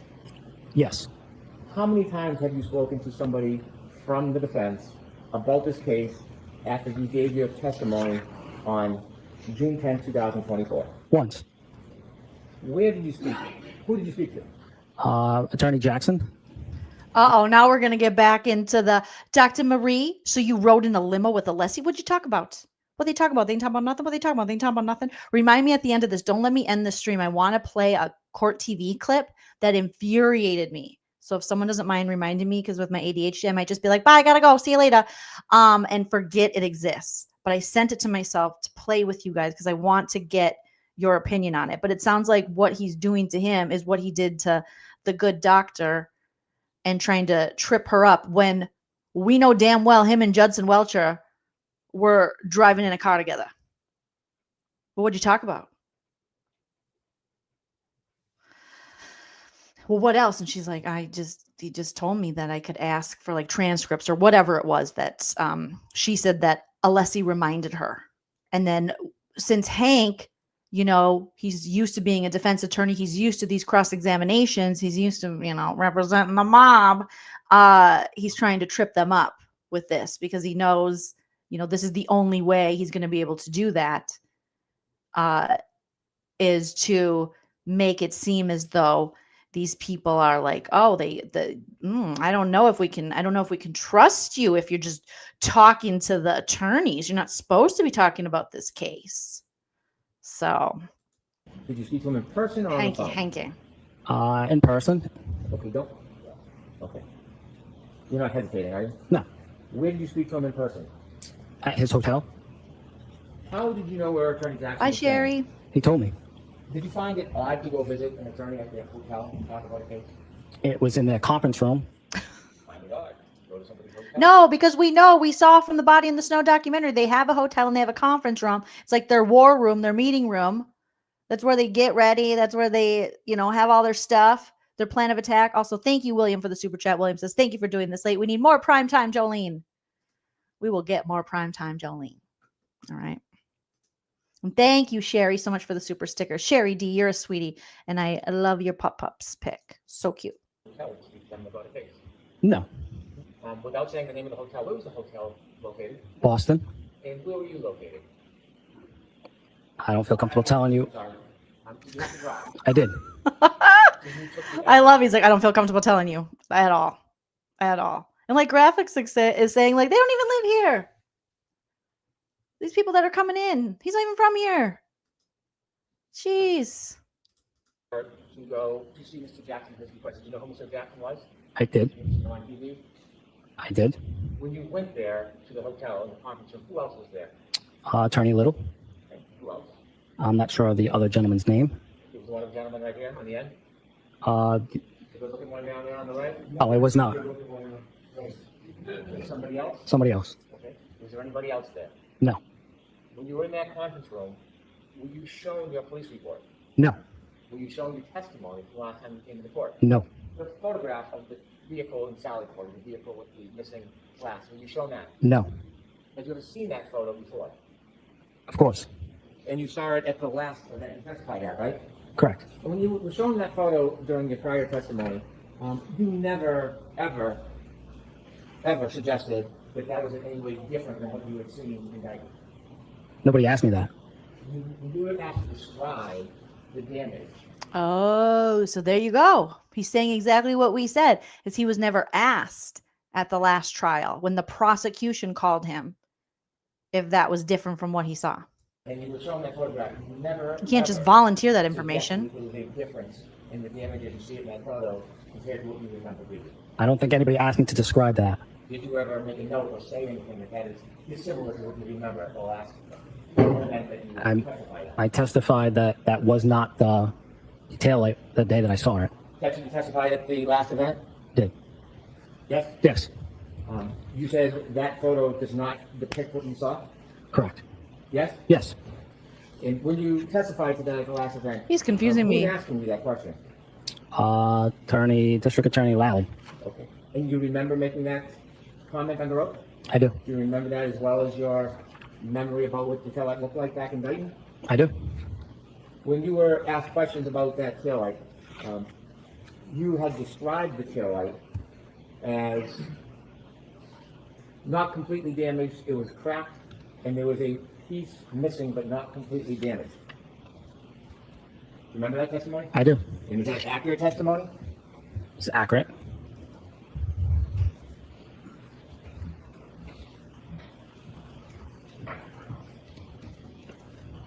So, in your memory, in June 10, 2024, was that vehicle's rear taillight had a piece missing, correct? Correct.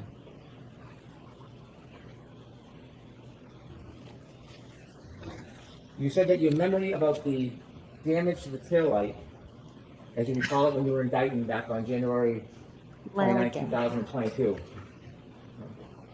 you said your memory is as good as your memory that you said in court there was a difference between that photo and the damage, right? Right.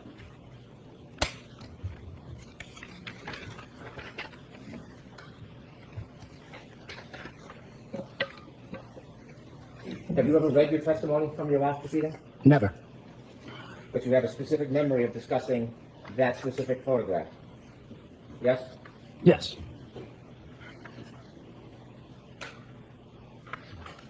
Any folks? Yes. That's a better question we have from Yaha. Says, sir, objection, aren't you really Vin Diesel? Yeah. Sustained. Are you really Vin Diesel? No. He says, I'm better than Vin Diesel. That's what he said. I'm going to show you your transcript of sworn testimony on June 10, 2024. Oh, now we're showing transcripts. Reflect on your memory, understanding some time has passed. You testified that your memory of distinguishing that photo is reflecting your testimony. Right? Just ask the question differently. Okay. Your memory is that you discussed the distinction between that photo and what you saw at the last time you testified. Objection. I'm going to allow that. Bev, he's trying to trick him, Bev. You know it. Could you show me anywhere in your testimony? Anywhere. Bev, just turn down the fan. You'll feel better. Give yourself a half day. Consistent. All right, thank you.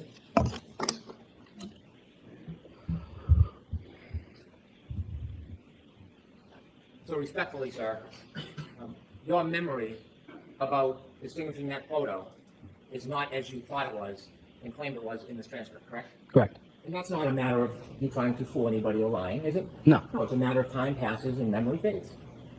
Yes? Yes. And that's one real example why at the academy they teach you when you write reports to be as detailed as you can. We'll comment the fact that memories can fade, right? Correct. Memories can change. Hi, buddy.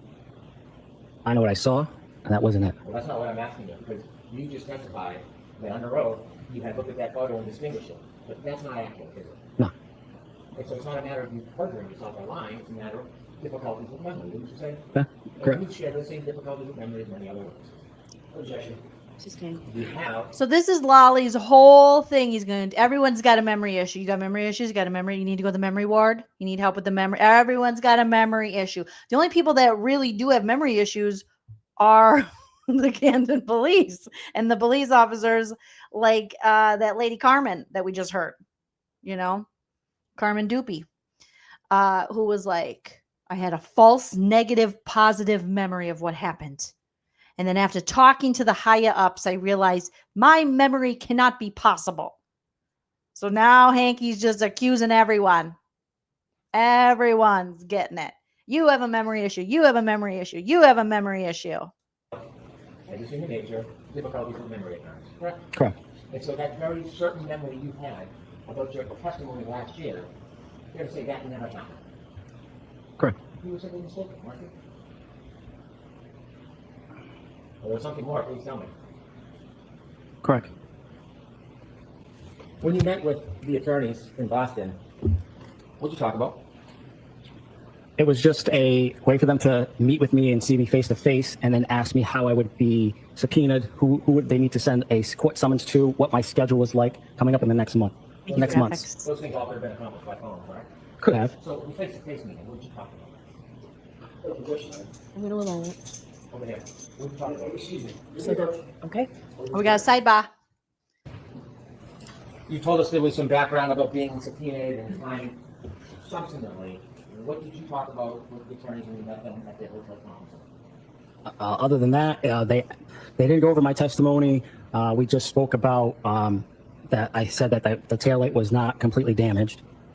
Okay. Did you get into any detail about the conversation, about your testimony today? No. When did you meet with them? I don't have the date. Last year, this year? I don't have the date. I don't recall the date. I'm not looking for a date, just a general year frame. Last year, this year? Probably June.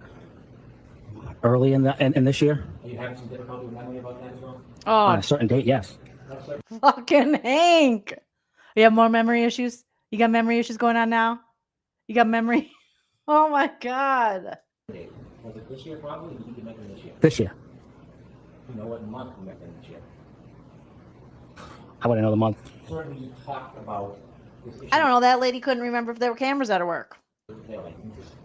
Yes. When you talk about this issue with the taillight, did anybody from the defense offer you any opinions or information? No.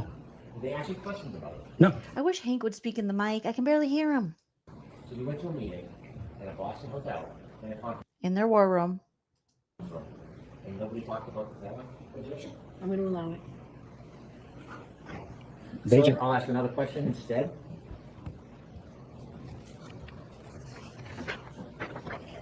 Have you had an opportunity to see other evidence of that taillight being damaged that morning before you saw it? On the 29th of January? No. The video that was shown to you with the tow truck, had you seen that before today? Yes. Who showed it to you? From seeing it on TV, and Was it shown to you during your conference room meeting at the hotel? it was not. So did you look and study and watch this case a little bit? With all due respect, sir, I don't live under a rock. It's all over social media and the news. You can't avoid it. It really I'm is. not criticizing you with this company, I'm just asking you. Have you been exposed to this case since you made those observations indicted on January 29, 2022? I have. Have you seen other video footage and evidence about that taillight since January 29, 2022? I have. Have you seen other information? My hamburger since you last patty. testified last summer about the taillight? I have. And seeing this extraneous information, this other information, do you think that played a part in some of your difficult memory? Objection. I'm going to allow that. Your Honor, Okay. You've seen quite a bit of information about this case and the issue regarding the taillight since you first made the observations back in 2020. Speak in the mic. Would be fair to say. And based on all the additional information you've read and seen, would you agree it's had some effect on your memory? I guess. Well, I don't want you to guess. You testified that you made explanations at the last trial that you didn't make, right? Correct. You had a memory as you testified in examination under oath and you tried your best about things that just didn't happen, right? Right. Well, because the same questions weren't asked and the same things weren't shown to him. I don't see what the problem is. if he wasn't in fact shown that exact picture and asked the question, is this what you saw? If the prosecution didn't ask him that, which they're not going to ask him that, because if it is so different, then the picture of the taillight is so different than what he saw, they're not going to ask him that in court to just disprove their case. Would you agree that you have some difficulty with your memory? I'd agree. I want to show you. Look at how sweet and honest he is. Like, I agree. Yeah, I've had some difficulty with my memory, just like everybody else. Okay. Some evidence of that taillight before you had a chance to see it indicted. If we could have the ring video at 5:07:58, please. Yeah, I think I saw you mention that earlier in the chat. Linda says Willie got his clock run in a head-on collision. When did that happen, Linda? Thanks for the info. Have you seen this video before, sir? I have. Before you've seen this guy? Have you seen this on social media? The news, social media. That's true Has graphics. anybody else shown you this video? No. How many times do you think you've been exposed to this video? Too many to count. Because you were involved in this case, and I'm going to say as a predicate, there were no orders to do nothing. I'm not suggesting any impropriety. But because you were involved. Graphics says Hank can't remember how to say Alessi's name. Alisi. He calls him Khaleesi. Okay, so we've seen this video. Consistent. Can we go to Exhibit 10, please? And before you show it, I have a couple questions. This was a snowstorm, kind of like a blizzard that day? Yes. And when you got to the driveway, it had not been shoveled or plowed? Correct. There was quite a bit of snow accumulating on the road. Yes. And there was snow coming down on top of everything, the ground, the streets, the cars, correct? Correct. Oh, poor And guy. snow was accumulating, did you notice, on cars and packing on the cars? Yes. When you looked at this house, when you looked at the defendant's Lexus indictment, you didn't go over it and scoop out. Hanky, Do you know if this photograph you was need taken to speak into the microphone. before or after you made your observations indictment? I do not. The right rear tail light in the missing parts of it, is that consistent with what you saw around 3:27 on January 29, 2022? Yes. I have no further questions. Okay, like that, please, Mr. Jackson. All right, Alan, clarify this shit. Oh no, LA, that's horrible. Sergeant, did you celebrate your birthday 2 years ago? I did. Kind of a big deal. It's your birthday, right? Yes. What day of the week was your birthday 2 years ago? No idea. You have a difficult memory, sir? Yes. The fact that you had a birthday, you recall, correct? Correct. The day of the week of that birthday may fall by the wayside in your mind, right? Right. Sustain this to the form, Mr. Jackson. Of course. Witness. That's a good fucking point, though, because I couldn't tell you what day of the week my birthday was this year, and it was in February. I have no idea. I know that it was. I know the date, the 17th. Shout out to the Aquarius peeps in the chat, but I don't know what day of the week that was. I'd have to look at a calendar. Alan trying to make him feel better, like Sarah, and also prove a point. Like 2 years ago. No idea. You have a difficult memory, sir? Yes. The fact that you had a birthday, you recall, correct? Correct.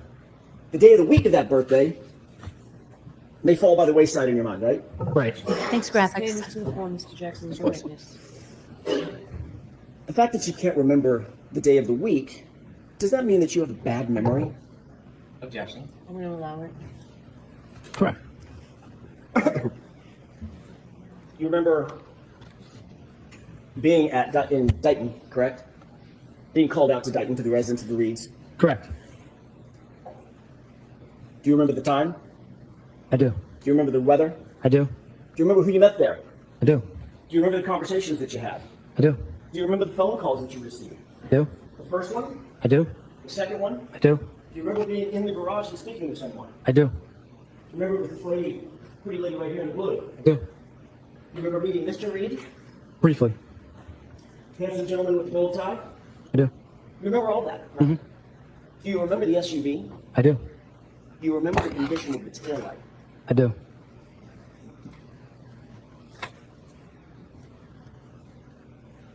You were asked whether or not you saw Trooper Proctor in any way manipulate that wasn't. right rear taillight while it was out at Dayton while you were there, correct? Correct. You said no. Honestly, I never saw him touch it, right? Correct. Were you in the Sally Port in Canton PD? I'm sorry, in Canton, in the Sally Port at the police station I wasn't. at 5:30 p.m.? Sustained. At any point, did you ever go to the Sally Port at Canton PD that day? I did not. Do you have any idea what did or didn't happen inside the Sally Port? Objection. Sustained. You were asked by Mr. Brennan, you could have taken photos had you wanted to, correct? Correct. And certainly you could have, right? Correct. Was that your vehicle that was being seized? No. You were simply there to assist another officer, right? Objection. Before Mr. Jackson. Of course. What would you there to do? Just to assist another agency. Would it have been normal protocol for you to photograph that vehicle? No. Did you see Trooper Proctor photograph the vehicle? No. Did you see Sergeant Buchanan photograph the vehicle? No. By the way, you and I did meet once before, right? Correct.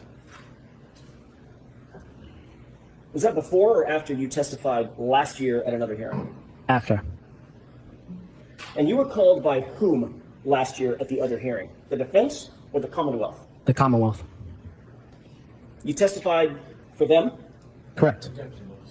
So that's stricken. It's beyond the scope. Beyond the scope, she says. At least she's telling us sometimes. Did the Commonwealth ever contact you after your testimony at the hearing last year? They did not. Did they ever call you on the telephone? After? Correct. No. Did they ever send you a subpoena? No. And you testified last year that the taillight was cracked but not, or damaged but not completely broken, correct? Sustained. You and I met in a hotel in a conference room, correct? Correct. Anything sketchy or nefarious about that? No. Did I introduce myself to you? You did. You happen to know I live in Los Angeles? Correct. I don't have a house, right? Correct. I don't have an office out here, correct? Sustained. Do you know whether or not I have an office? I do not. Do you remember me asking you if you would mind meeting at a hotel where I was staying in the conference room? I do. Okay. Do you have any problem with that? Nope. Did you find that unusual? No. Did you and I ever speak, ever, before your testimony last year? No. Did I ever tell you how I wanted you to testify? No. Did I ever tell you what to say? No.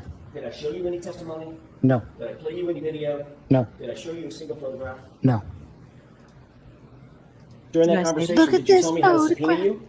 I did. Did you tell me where the subpoena should be directed? I did. Did you tell me your vacation schedule? I did. Did you tell me your availability and willingness to testify? I did. Did we talk about any other thing of substance other than that and whether or not you recalled what your testimony was from last year? That was all we talked about.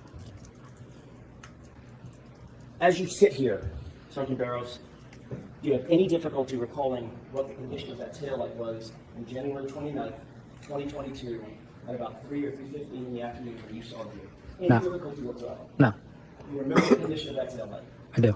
Was the condition of that taillight the same as the photo that I showed you on my direct examination? No.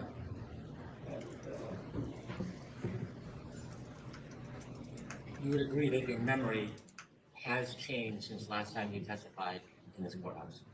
Yes. In the photo I showed you, the close-up with the missing right rear taillight, is that consistent with your memory of what you saw in Dayton on January 29, 2022? Objection. I'm going to allow it. It was opened up. It was opened up. Is it consistent with what you saw on January 29, 2022? It is. Thank you. All right, Sergeant, you are all set. Sir. Thank you. Oh, that one was a little painful. I feel like they confused them. They confused them, you guys. That was a little hard to watch, but ultimately he saw the picture, commented on the picture that he hadn't been shown before while testifying for the prosecution in the first trial.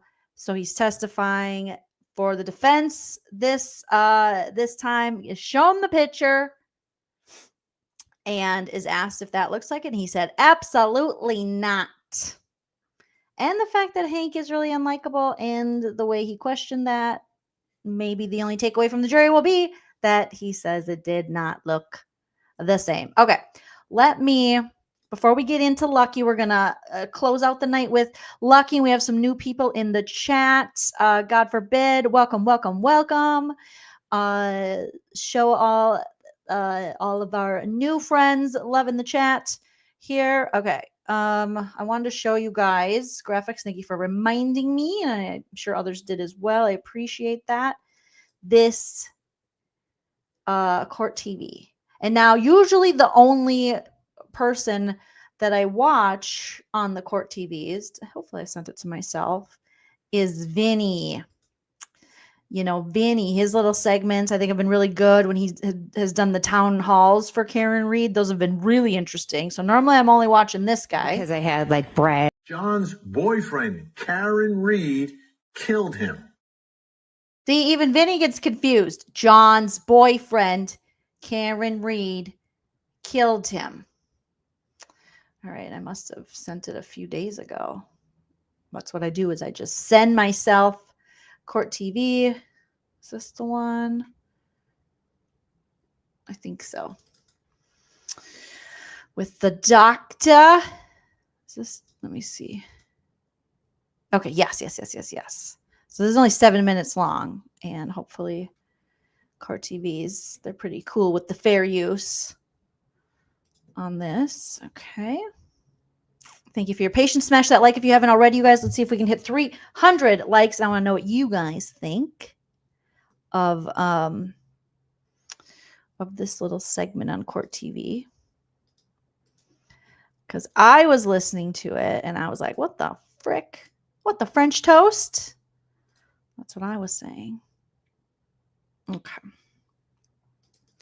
Here we go. So this was a segment on Court TV, Commonwealth Questions Defense's Dog Bite Expert. So let's take a listen here. I said, Mr. Lessie. Let's just speed it up a little bit, guys. Mr. Lessie, is that gentleman the man the attorney who asked questions on direct examination? Yes. Okay. And so did Mr. Lessie help you with your report? What I recall is, we discussed the report, but I recall that it was someone else that actually helped me rearrange the report. That's my memory right now. Is your memory different now than it was last December? Well, I don't think so, but, you know, you have something in writing. Do you think you would have testified to that if it was inaccurate? Mr. Alessi did not help write the report. He may have helped organize and make a suggestion about what is training versus what is experience, but he did not help me. Kaylee, I hope you feel better in the hospital, sending you all the healing good vibes. Write the report. Did you have any help trying to describe methodology? No. Did you have any help talking about differential diagnosis? No, I'm very familiar with differential diagnosis. And so after that report was written, is there any reason why some of your opinions have changed? I don't believe my opinions have changed. When you testified at the hearing last year,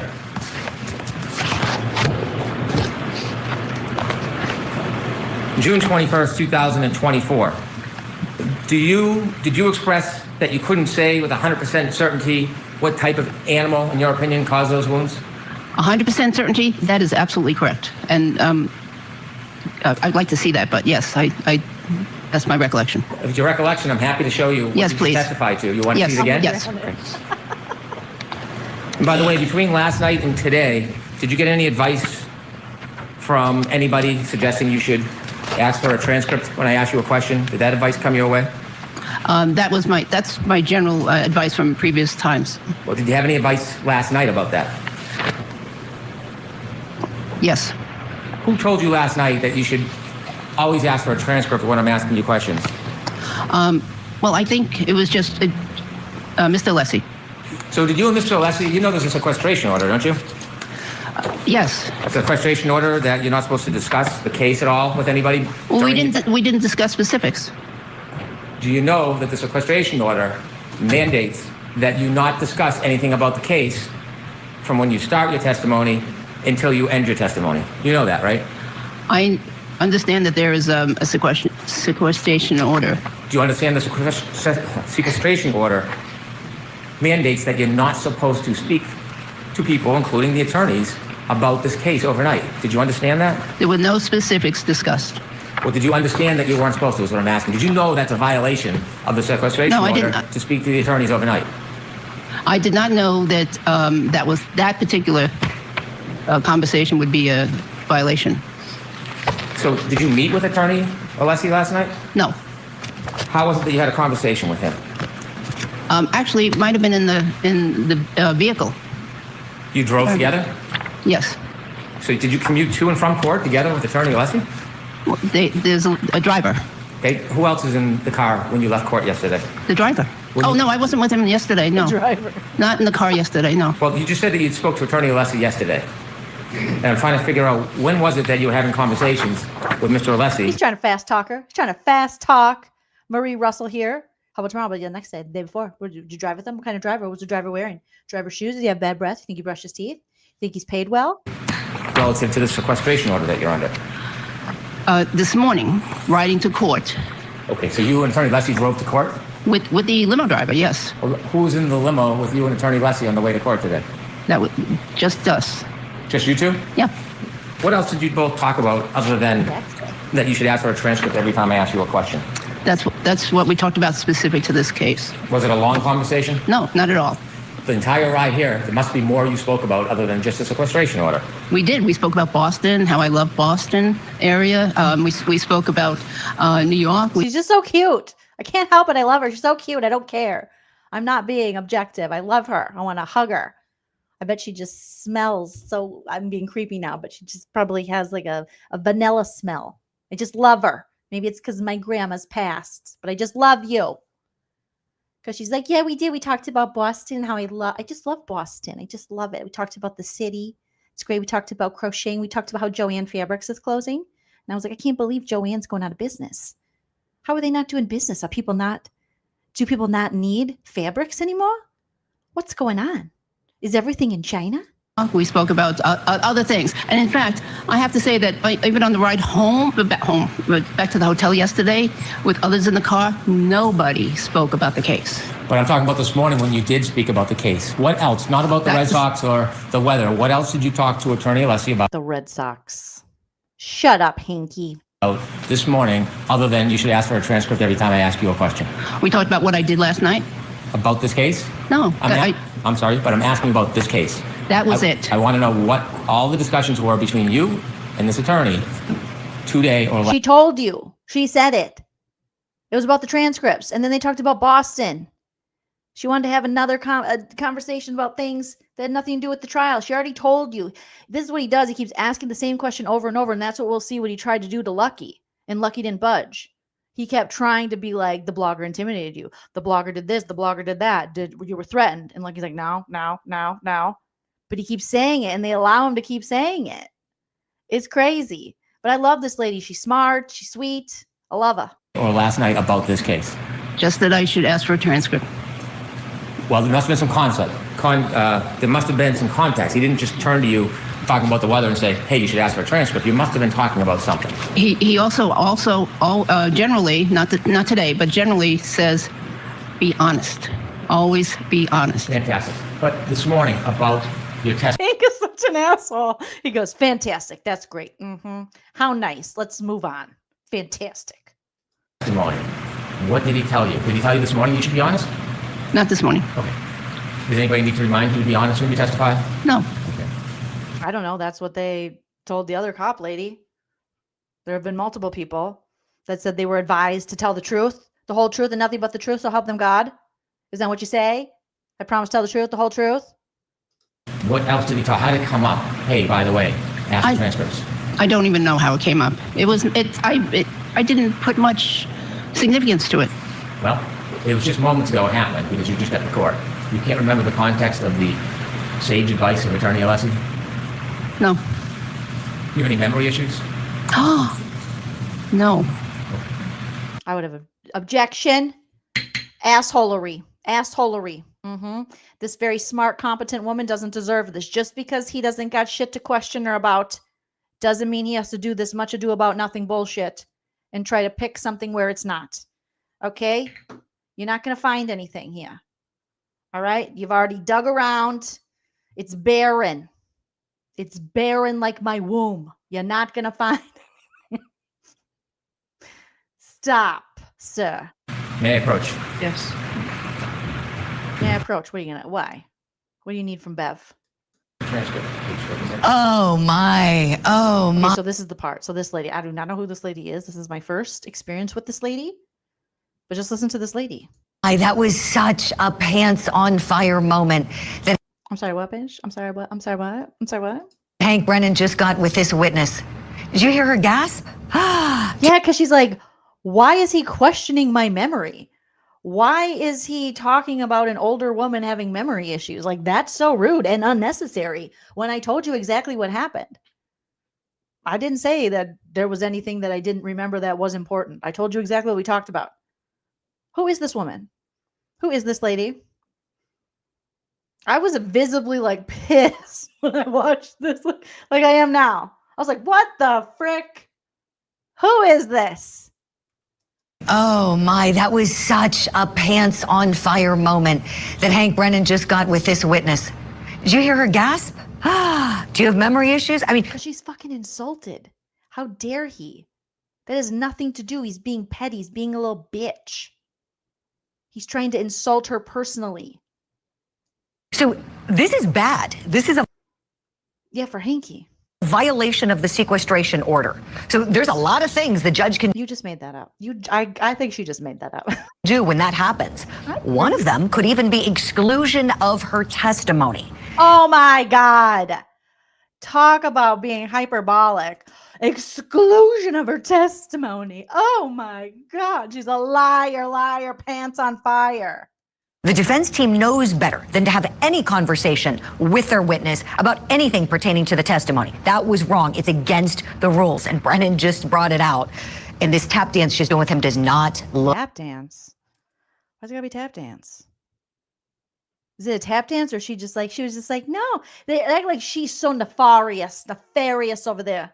They're acting like Dr. Marie Russell was just like, yes, we weren't talking about anything else, but we were.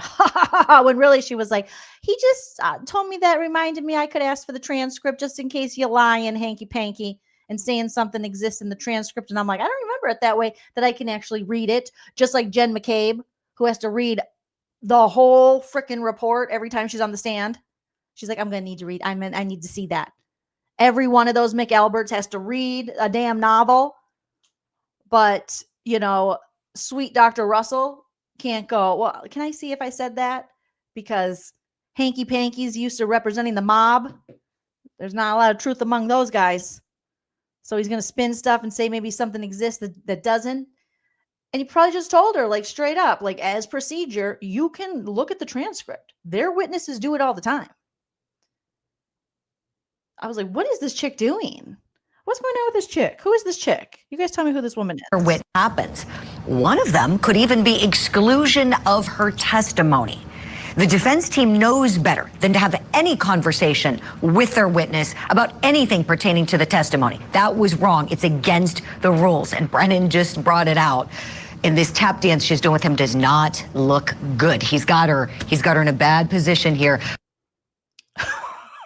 What? I'm like, girl, you are much ado about nothing. She said what they talked about. And then we talked about Boston and we rode in the car. Hank rode in the car with Judson Welcher. Judson Welcher admitted that him and Hank drove together, walked out together. Huh? Yeah, like Grateful saying, totally fine for them to refresh. She anchored coverage. Jeez Louise. I was like, lady. I know we all have our opinion. I'd be a hypocrite to say you can't because I got a strong opinion, but that was just ridiculous. Okay. And yeah, a little bit subjective on my part because I just think it's stupid. Oh my God, she does look like that judge lady, Janine Pierre, or whatever her name is, 40 years ago. She's a young Janine, whatever her last name is. Piero. Yes. Good catch, Mimi. Graphic says Microdots did a video on her, how she was being fair before, and now she is anti Karen Read, almost positive it was Micro. Really? This lady, this reporter lady from Court TV? Oh. Is this her name? Kokomo says it's Julie Grant. Okay. I was like, I gotta talk to the peeps. and see what they know. God forbid. So thank you for tonight. I was having a bad day. Thank you. Well, I hope your day got better, and thank you for stopping by, and come back and join us anytime. Yeah. Charlie Lynn says it's not inappropriate to ask the sleazeball for a transcript because he tricks people. Oh my goodness. When she was just going around, Microdots is the shit. Their videos are so good. So good. But when she's like, oh my God, Laya, pants on fire. Dr. Marie Russell is of all the people you could name a Laya, pants on fire in this case. You're going to pick Joanne Fabrics? Okay. All right. Okay. Candy says, Shannon will still be pursuing a degree on his tombstone. Oh my gosh. Yaha says this is the stalling tactic to ask for a transcript. But we know about that from Jen McCabe because she's always like, I need to see that. Well, can you show me that? She tries to lead the conversation. Jen McCabe does. And she's like, well, maybe if you show me. And it's like, you're not the lawyer here, lady. Jen!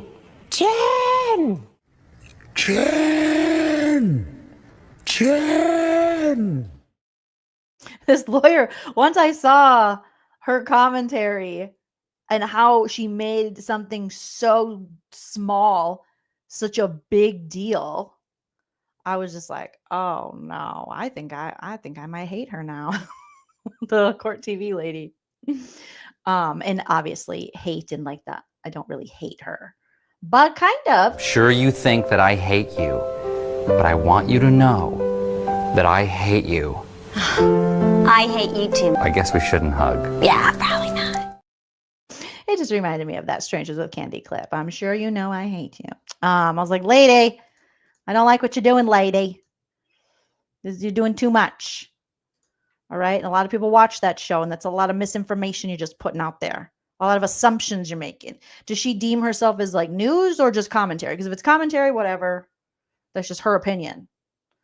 But she was stating it like facts. It's like, those are not facts, ma'am. All right, let's close it up with a little Lucky. Let's end on a good note, on a positive note with Lucky, the plow driver, and he drives a Zamboni, we found out. You guys, Canton resident for life, lost his wife. Oh my gosh. Brother sits on his brother sits on that whatever committee with Chris Albert, who really has murdered someone. That was shocking to learn that his ass, really went to jail. And it was a vehicular thing, right, guys? I think it was. I'll say allegedly, since I'm not, reading right off the story. But, and to find out that allegedly Bev's brother was his attorney. What? Those Alberts are just troublemakers. Thank you, Katie K, for the Dunkadonuts. Yeah, we need a Dunkadonuts. Yeah, so she's the broadcaster. Thank you, Frida. And maybe just providing her commentary. I don't know. I thought maybe journalists I don't know how court TV works. Maybe it is just their opinions, and that's fine. But I was like, I don't know. Oh, yes, a hit and run. He was on the run. I think I read for like hours, maybe even up to 30 hours of trying to find Chris Albert. Okay, thank you, Kokomo. Sometimes I want to throw in an allegedly just in case I'm having memory issues, since we're all having memory issues. All right. Let's watch a little bit of Lucky's, and then I got to get some food and hang out with my hubster because it's already 9 p.m., but I'm having so much fun with you wonderful people. Smash that like if you haven't already. Morning. Here we go. Morning. I'll put it at a 1.2. May I proceed, Your Honor? Yes. And I'll probably Good morning, sir. And a good loud food voice, around. would you please state your name and spell your last name? Sure, it's Brian Loughran, Loughran. In what town do you live, sir? I live in Canton. Where did you grow up? In Canton. How long have you lived in Canton? All my life. Did you attend Canton Public Schools? Yes, I did. Through which grade? I graduated from Canton High School, What year did you graduate? 1990. Do you have brothers and sisters? Yes. How many? I have two brothers, one sister. What are their names? Christopher, Michelle, and Michael. And where do you fit in Unetti's getting right to the. What are the names? How many sisters? What do you got? in the order? I fit in between Michelle and Michael. You're the second youngest. Correct. How old is your brother Michael? Michael is 53. What does he do for work? He owns his own driving school, and he was a member of the select board. And you said he owns Select board. That's what he's on with Chris Albert. his own driving school in which town? Canton. And you mentioned that he's a member of the select board for which town? Town of Canton. And what is the select board in Canton? It's the governing body for the town. Having grown up in Canton, are you familiar with the Albert brothers? Yes, I am. Which ones? All of them. Can you name them? Brian, Chris, Brendan, Keith, Kevin, and Tim. Of those Albert brothers, whom do you know the best? Chris. How close in age are Chris and you? Very close. I believe I'm 2 years older than Chris. How did you become familiar with Chris? I went to elementary school, I went to middle school, and then he graduated from a different high school. Was there any other relationship between the two of you beyond being classmates? Yes, eventually I ended up working for Chris, delivering pizzas. How old were you approximately when you started delivering pizzas for Chris Albert? About 26. Do you remember the name of his pizza establishment? Yes, D&E Pizza, Where is that located? Canton Center. How many years did you deliver pizzas for D&E Pizza and Chris Albert? About 8 years. Prior to January 29th of 2022, were you friendly with Chris Albert? Yes. You previously mentioned that your brother Michael is a town selectman. What political office does Chris Albert hold? Chris Albert is also a select board member. Horrible. And Chris Albert is Brian Albert's brother, obviously. Yes. So your brother And also a dickhead, allegedly. and Brian Albert's brother are both town selectmen together. Correct. How did you become familiar with Kevin Albert? Through D&E Pizza and I'm interact. sorry, you said through D&E Pizza? Yes. And interactions with the Horrible, LA. Horrible. DPW, doing details and stuff. Okay. First, with regard to D&E Pizza, you said there were interactions with Kevin Albert relating to that pizza shop. What type of interactions? He would come in, I'd be, friendly, I'd say hello, or there'd be deliveries to the Alberts residents, and I would, make those deliveries. You mentioned the DPW. I didn't ask you what you did for work, sir. What do you do? I work for the DPW, I work in the highway division. And the DPW stands for Department of Public Works? Yes. For which town? Town of Canton.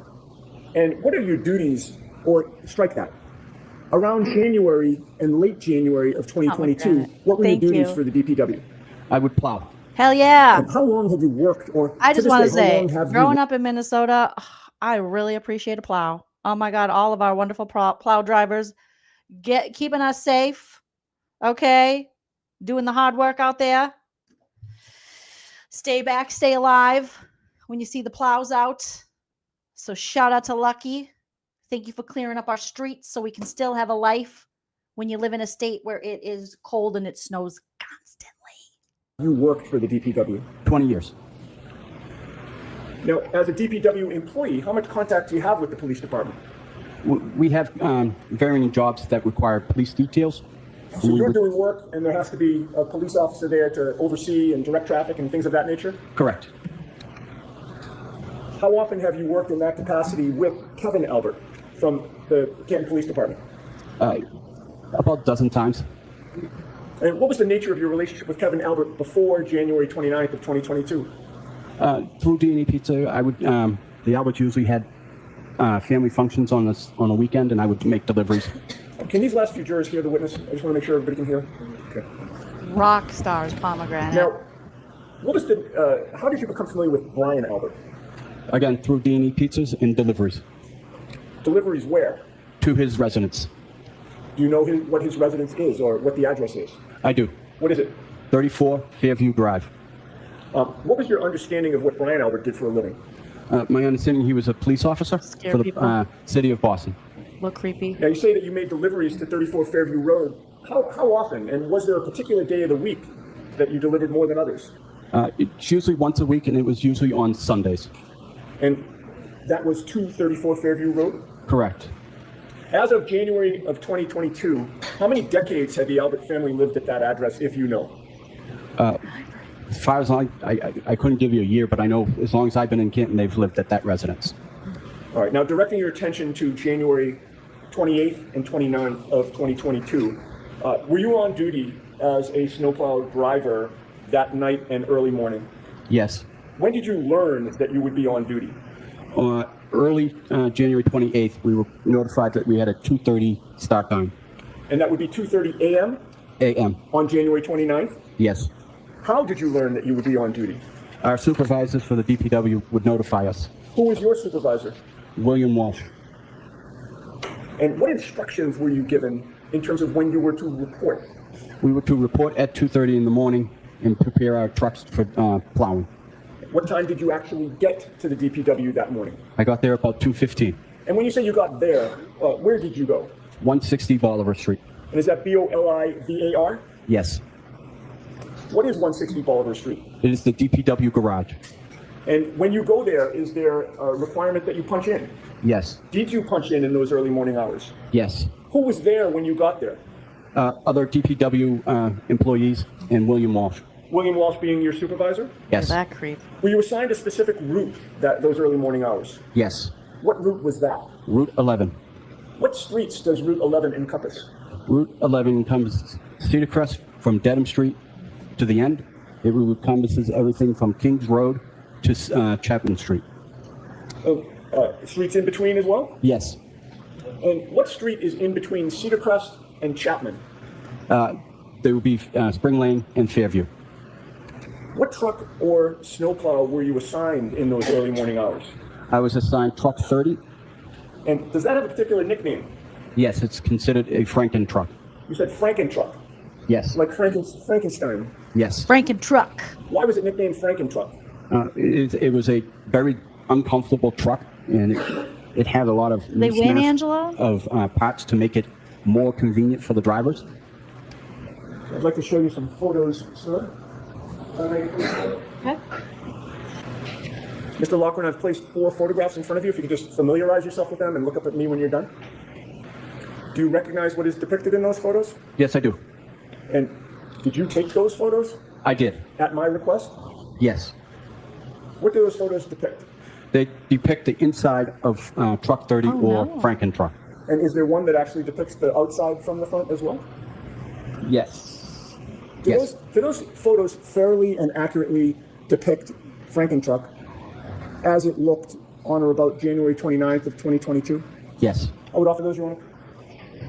I don't object to any of the photos. You're right. God forbid it was Karen Read's private text, I believe, that found Lucky. And with the court's permission, Mr. Wolf, if you would publish them one at a time in the order we discussed. I imagine that is 211A, Madam Court Reporter. Ms. Dianetti, why don't you take the photo so you'll know what they are? Great idea. Okay, could you explain what 211A depicts for this jury? That is the front of truck 30, Franken truck, and it's depicting the 2 mirrors on the right and left side of the fenders. Okay. What about the next one, please, Mr. Wolf? Can you identify, this is 211B, sir. Yes, that's the inside of the Franken truck looking out the windshield. As if you were seated in the driver's seat? Correct. Next photo, please. This is 211C. What does this depict?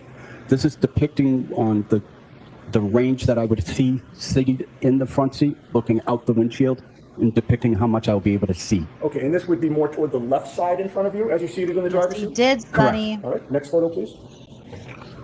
This is 211D. Could you? Okay, so I'm going to fast forward a little bit. Again.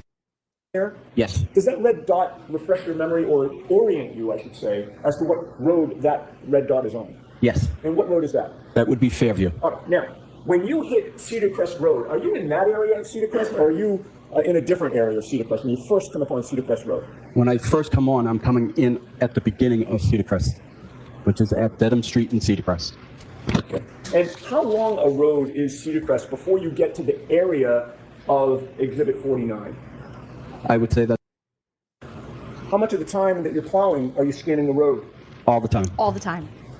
Now, as you were passing 34 Fairview, could you see the area of the flagpole at 2:45 in the morning, sir? Yes. What was on the ground on the Alberts lawn at that point in the area of the flagpole? Nothing. Did you see a 6'1", 216-pound man? lying on that lawn? No. Now, after plowing Fairview with the Alberts residence to your right, what do you do? I go to the very end, take a left on the Chapman Street, back down Chapman Street, and then take a left back onto Fairview. And are you plowing the whole time? Yes. So you get to, in this diagram, Exhibit 49, we don't have to turn the lights off, I think we can see it. You're traveling in a down direction, correct? Correct. And you would hit Chapman Street, is that fair to say that's at the bottom? Correct. Do some type of three-point turn and go back down Fairview? Yes. How long does it take you to get from 34 Fairview the first time to get to Chapman Street? Maybe 5-10 minutes. And then how long does it take you to get from Chapman Street back down so that you're now passing 34 Fairview again? Again, about 5-10 minutes. And when you're coming back down, what side of the road is 34 Fairview? On my left. When you pass 34 Fairview at that time, are there any obstructions preventing you from seeing the front lawn? None. Was there any difference in the lighting on your truck when you were coming back down?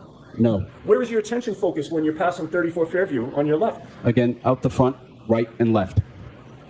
And how much of that front lawn are you able to see on 34 Fairview when you're coming back down from Chapman? I can see everything. I can see right up to the front door. What did you see on the front lawn of 34 Fairview on January 29th of 2022 when you're making the second pass by 34 Fairview in the area of the flagpole? I saw nothing. All right. Now, Saw nothing. you've made an up and down pass, sir, correct? Yes. Once you pass 34 Fairview for that first up and down pass, where do you go? I then go do Spring Lane, and I do that top and bottom. And is there a point in time when you come back to the area of Fairview Road? Yes. That second time now that you're coming back, I'm counting the up and down pass as the first time. Okay. You with me? Yep. That second time now that you're coming back, about how long is it after the first time? About 45 minutes. So now it's about what time that you're coming for the second time to this area? 3:30. And when you come back to the area of Fairview Road, the second time, are you on the Cedar Crest side, which is on the top of Exhibit 49, or the Chapman side, which is on the bottom of Exhibit 49? I'm on the Cedar Crest side. And when you approach it from the Cedar Crest side, are you approaching from the same direction that you did for the first time up and down pass, or a different direction? Same direction. All right, so you're now coming down Cedar Crest again, correct? Correct. Fairview's on your left. Yes. Did you take that left, or did you do something else? I did not take the left. At that point, I could have taken the left. I can make a decision depending on how much snow there was on the ground. I ended up going all the way to the end as if the first time. All right, and you did your same turnaround in the cul-de-sac? Correct. And now you're approaching the intersection of Cedar Crest and Fairview again, correct? Yes. What do? I take the right onto Fairview. How was the weather at 3:30 in the morning when you're now in that area of Fairview and Cedar Crest? It's snowing fairly hard now. Do you recall how much snow was on the ground at that point? Maybe 2-3 inches. And at about 3:30 in the morning, how far could you see in front of you, again, straight and diagonally in front of you? As far as my eyes would let me see. As a result of the lighting on your truck? Correct. Now, you take the right onto Fairview. Describe for the jury what you see in the road at that point. As I make my right onto Fairview, I notice that there's a vehicle on the right-hand side roughly in the area of the flagpole in front of 34 Fairview. Okay. And did you make note of what type of vehicle that was? Yes.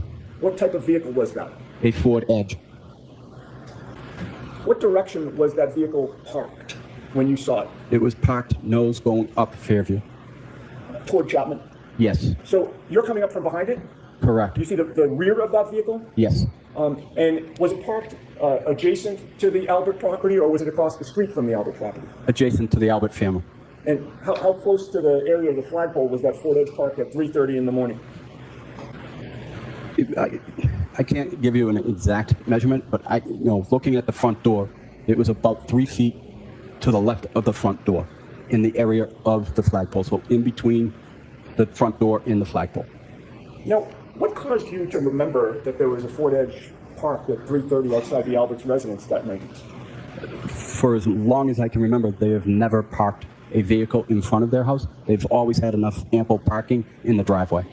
What policies or protocols of the DPW are in force when vehicles are parked on the street or the road during a snow emergency? There is no parking allowed. We are supposed to notify our supervisor when there is a vehicle in the way. At that point, the supervisor will make attempt to call the resident or have the police show up at the resident. And then if they can't get the car removed, the car gets towed. Sir, did you follow protocol that night? I did not. Why not? Knowing the Albert family, knowing that there was a first responder, I gave them respect and opted not to follow procedures. How did the presence of that Ford Edge parked on the side of the road affect your direction of travel? I had to go around the vehicle. How did you maneuver around it? I had to maneuver to the left, go up, and then maneuver back right into my lane, and then continue up Fairview. And at any point when you were maneuvering to the left and then angling back to the right, could you see part of the front lawn of the Alberts? Yes. Were you able to see any part of the area around the flagpole? Yes, as I maneuvered back right. And when you maneuvered back right and saw that area, what, if anything, did you see on the ground in the area of the flagpole? I saw nothing. Thanks, All right. Frida. So now you've passed 34 Fairview again. Where do you go? I go back to the top of Chapman, and again, I do a left and a right and head back down Fairview. Another 3-point turn. Correct. So now you're doing your second up and down, correct? Correct. All right, so you then enter Fairview again, coming back down from Chapman, and how long does it take you to get back down to the area of 34 Fairview? Again, about 5-10 minutes.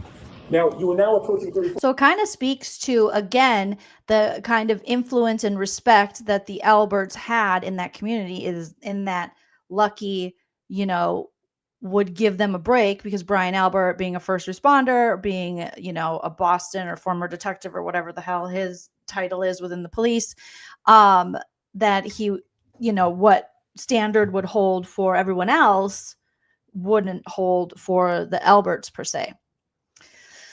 So again, speaking to that, you know, there are different standards in the community for this group of people. Fairview, and it's on your right or your left this time.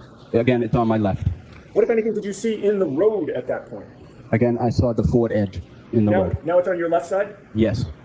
All right. Did it appear to be in the identical position as when you came up the street toward Chapman? Yes. How much of the area of the flagpole were you able to see this time as you're coming back down from Chapman? I was able to, it was obstructed, so I wasn't able to see as much as the first time, but I was still able to see the flagpole. What did you see on the ground in the area of the flagpole at now 3:35, 3:40 in the morning? I saw nothing. All right, so now you've done your second up and down pass, correct? Correct. Where do you go? I go back out on the Cedar Crest and I continue to do the rest of my route. Now, at this point in time, did you do more of your route or spend more time away than you did between the first and second time? I did more of my route staying away from Fairview. And about how long did it take you before you came back to the area of Fairview Road? About 3 hours. So what is your best estimate of this third time that you're now approaching Fairview Road? About 6:15. And that'd be a.m.? A.m. On January 29th? Yes. Now, this time when you approached Fairview Road, did you come from... All right, that is a very interesting point I want to highlight here, but thank you, Frida, again, for the super chat. That was very kind of you. Hot for the Hillside says, love that he testified, that Lucky testified that they never did that the Alberts never, they always had ample parking. And they never would have a car parked on the road in a snowstorm. This was an unusual evening, and I know that people have a lot of theories on the Ford Edge, what it was used for, why it was there. Like Haley is saying, you know, a lot of people think that they put John into the Ford Edge to move him from the garage to the yard so there would be minimal footprints.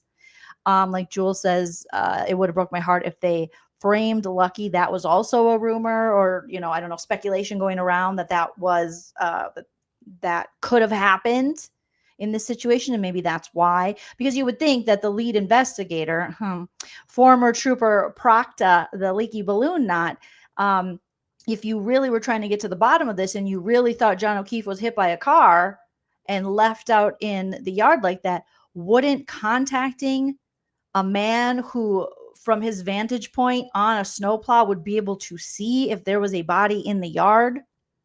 Wouldn't you contact the snowplow guy? But instead, Michael Proctor lies and says that that road is not or did not get plowed. What? I mean, that is just so sus. So sus. Graphics says theory putting the car there hides them bringing out John from the camera across the street. That's another interesting theory. More reasonable doubt in a case that is riddled with reasonable doubt. All right, I'm going to jump to the cross-examination with Hanky Panky, stanky ass. Don't forget to hit that like if you haven't already. Civilians and attorneys, haven't you? Correct. I have many times. Yes. Sorry, the cat. Producer Prince is like, we're done. Your memory from that night is very strong. Would it be fair to say that before today, you've talked about this case many times? Yes. You've interviewed with different law enforcement people as well as civilians and attorneys, haven't you? Correct. I have not been one of them. No, you have not. Is it fair to Oh say my that God, when you recounted that night as far We as get it. Nobody likes you. Nobody talked to you, Hanky Panky. It's fair to say that you never talked to me. I tried to talk to you. You wouldn't talk to me. We've never talked. I don't talk to anyone. I'm very lonely. I think Hank is trying to tell us that he, in fact, is very times lonely. and what you saw, We get it. many times your memory has changed. Is that fair to say? It has not. You Oh, spoke to shit. a private investigator on behalf of the defense shortly after that night? Yes. Was that the first time that you spoke to somebody about what you had seen? Sorry to pause again, you guys, but Haley says Proctor has given an interview to ABC that's supposed to air soon. Oh, I'm going to roast the shit out of that. They better not air that during the trial. Ugh. I've seen interviews with his wife, and that was bad enough. This man, you're never going to be able to redeem yourself, Michael Proctor. Go fade out. Go hide out. Go live in the woods. You're a garbage human. You're garbage. You had seen or not seen? Yes. That is the first time? Yes. Inevitably, over time, you have given statements to at least 4 different people. Great correct? point. Correct. Hot for the And you hillside. testified in court under oath? Correct. During the pendency from that night until today, it's fair to say there are many times where you have been intimidated, isn't it? No. You've been threatened. Nope. You were aware, sir, that you were being threatened by an online blogger to expose you? I was not. You're saying as you sit here today, you have no awareness in the history of this case that you were being threatened by an online blogger. I was not threatened by an online blogger. Was the online blogger threatening or saying that he would expose you and tell personal things about you if you weren't helpful? He was not threatening. Let's remove the word threatening. Was the person communicating and making clear to you that if you didn't testify in a certain way, there would be some consequence to you? Anytime. So right here we have Brennan. Thank you, Kelly Kate, for the super chat. That was very sweet of you. We have a Hanky Panky bringing up Turtle Boy himself, saying this blog is threatening you. Yeah, and apparently, like you guys are saying in the chat, Turtle Boy was there in the courtroom as he's getting brought up. Like, Hanky Panky's motive here is, trying to convince the jury that the only reason that Lucky is testifying this way is because he's being threatened by a blogger, a very scary online blogger who types stuff and says stuff. That would be like if someone was in court and was like, Joleen, yeah, Joleen, she does that commentary channel. Are you testifying there because you're afraid that she's going to call you a dickhead? She threatened you. She said she's going to roast you. Like, that's crazy. But this is what he's going with. And Lucky himself is like, he didn't threaten me. No. But Hank's going to keep pushing this narrative. Time from when you first spoke to the private investigator until today, were there communications made to you by an online blogger that there would be consequence for you if you didn't testify in a way that was acceptable to them? No. You listened, of course, didn't you, to podcasts that were about you? I did not. People told you about them. Yes, they did. When friends told you about them, you knew who that person was that was making those claims, correct? Right? Correct. You were well aware the person had a very... I wish they'd mention me. I could get to 50 subs in no time. Yeah, I think I was watching part of the Turtle Boy stream after this because obviously we all ran there, right? Like, I'm sure even the freaking jury ran there because they're like, who's this blogger? I gotta look it up if they didn't already know who Turtle Boy was. And I wanted to see, what Turtle Boy had to say about this. I think he was like, yeah, I got like 1,000 or so subs. He's probably gotten more since then. So the free publicity. Hanky Panky, are you trying to get a PR job for the blogger? A very strong and large social media presence. I didn't know how large or what his presence were, but yes, I knew he had a blog. Well, you know now because you follow that blogger now, don't you? I do follow him, yes. You pay for a subscription? Yeah, but that's crazy. Everybody follows. Regarding Karen Read, everybody follows Turtle Boy. Like, all of these people, all the cops, Hanky Panky himself, obviously, they all follow it. Come on now. Dude's got like 12,000 live viewers. Let's not pretend that, and has for, you know, covering the first trial. I mean, he's in I didn't even know who Turtle Boy was until I watched The Body in the Snow on Max. And then they were like, you know, this blogger brought so much attention to it. And then it created this Free Karen Read movement. And he, you know, wrote all these stories as a journalist about it and investigated it. And I was like, holy shit, I didn't even know that aspect of it when I watched the Dateline episode first about it. So, Hanky, stop. I do not. Did you get one for free? I did not. And in following that blogger, you know full well the power that person has to get attention from the community to harass, correct? Yes. And so, during the pendency of this case, not only were you aware that you were being pressured to testify a certain way, you also knew there'd be consequences to it. I'm going to allow that. It's another good point. Thank you, Haley. That John O'Keefe followed Turtle Boy. And I think I heard maybe from one of Turtle Boy's streams that Jen McCabe herself, like the McCabes, the Alberts, followed Turtle Boy and other stories that he did before this. And allegedly Jen McCabe, and I think I heard this from one of Turtle Boy's streams, that Jen McCabe had said it would be her nightmare to be covered by Turtle Boy. Oh, that's awkward because now she's definitely been covered and continues to be covered by Turtle Boy. Her nightmare has come true. Oh, Jen. All right, I'm just going to rewind a little because I stopped it a few times. But Hanky's trying to do something here, being like, don't you want to be popular with the cool kids? Don't you want to be part of the Free Karen Read movement? Lucky's like, no, I just really want to do my job. I want to tell the truth of what I saw. So, yeah. You were well aware the person had a very strong and large social media presence. I didn't know how large or what his presence were, but yes, I knew he had a blog. Well, you know now because you follow that blogger now, don't you? I do follow him, yes. You pay for a subscription? I do not. Did you get one for free? I did not. And in following that blogger, you know full well the power that person has to get attention from the community to harass, correct? Yes.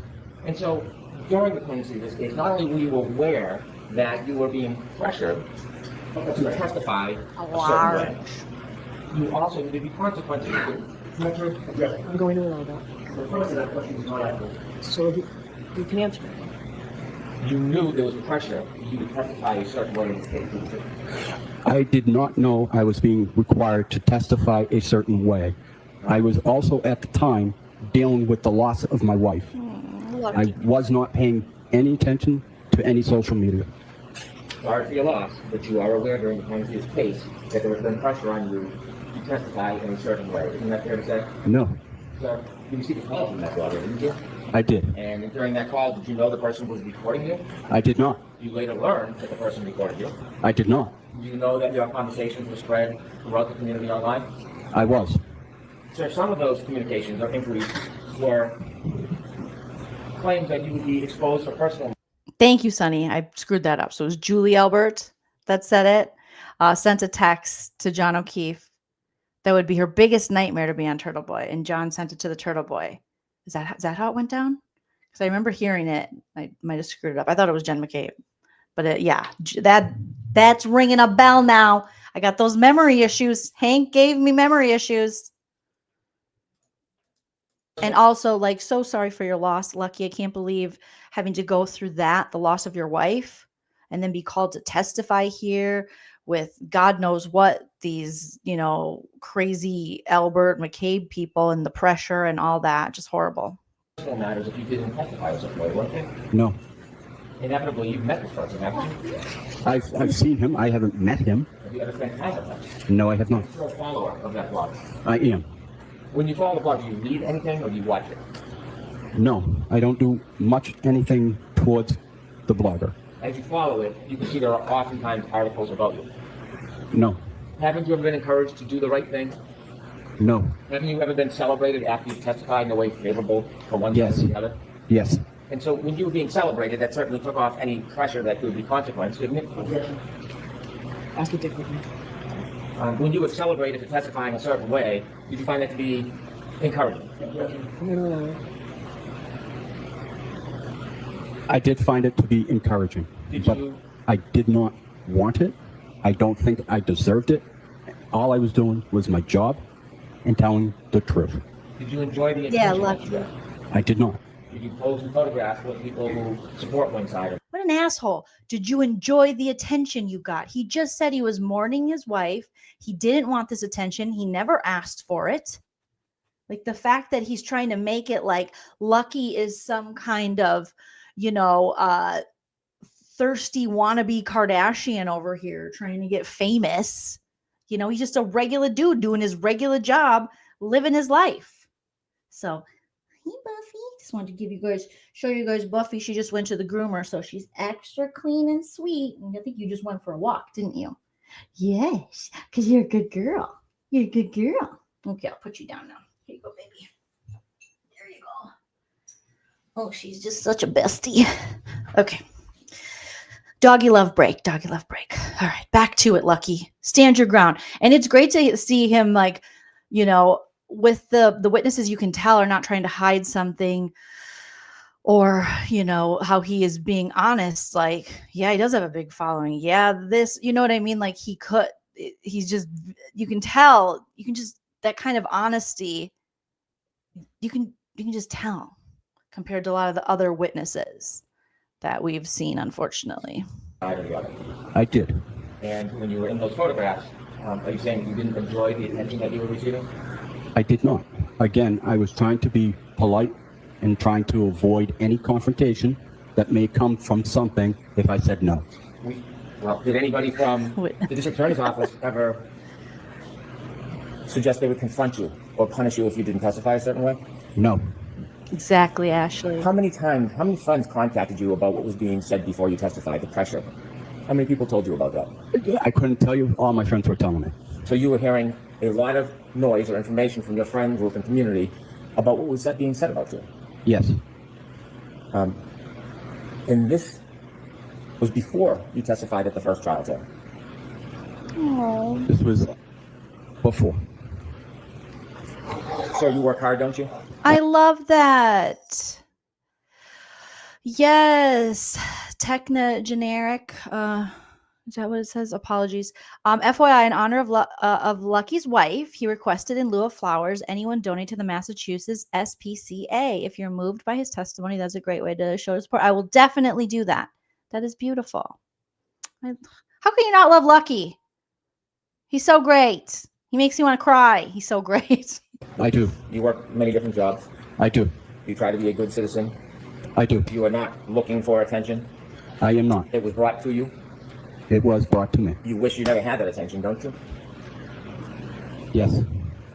Because you just want to live your life the way you want to live it rather than have people you don't know attacking, criticizing, or intimidating you. Could you repeat that, please? Would it be fair to say that you simply want to live your life the way you've been living it without outside people attacking or pressuring or threatening you? Yes. On June 5th, 2023, you were contacted by the defense private investigator, weren't you? And you may not know the date. You contacted... Okay, I'm going to drop the link in the chat. Thank you for sharing that with us, Technic.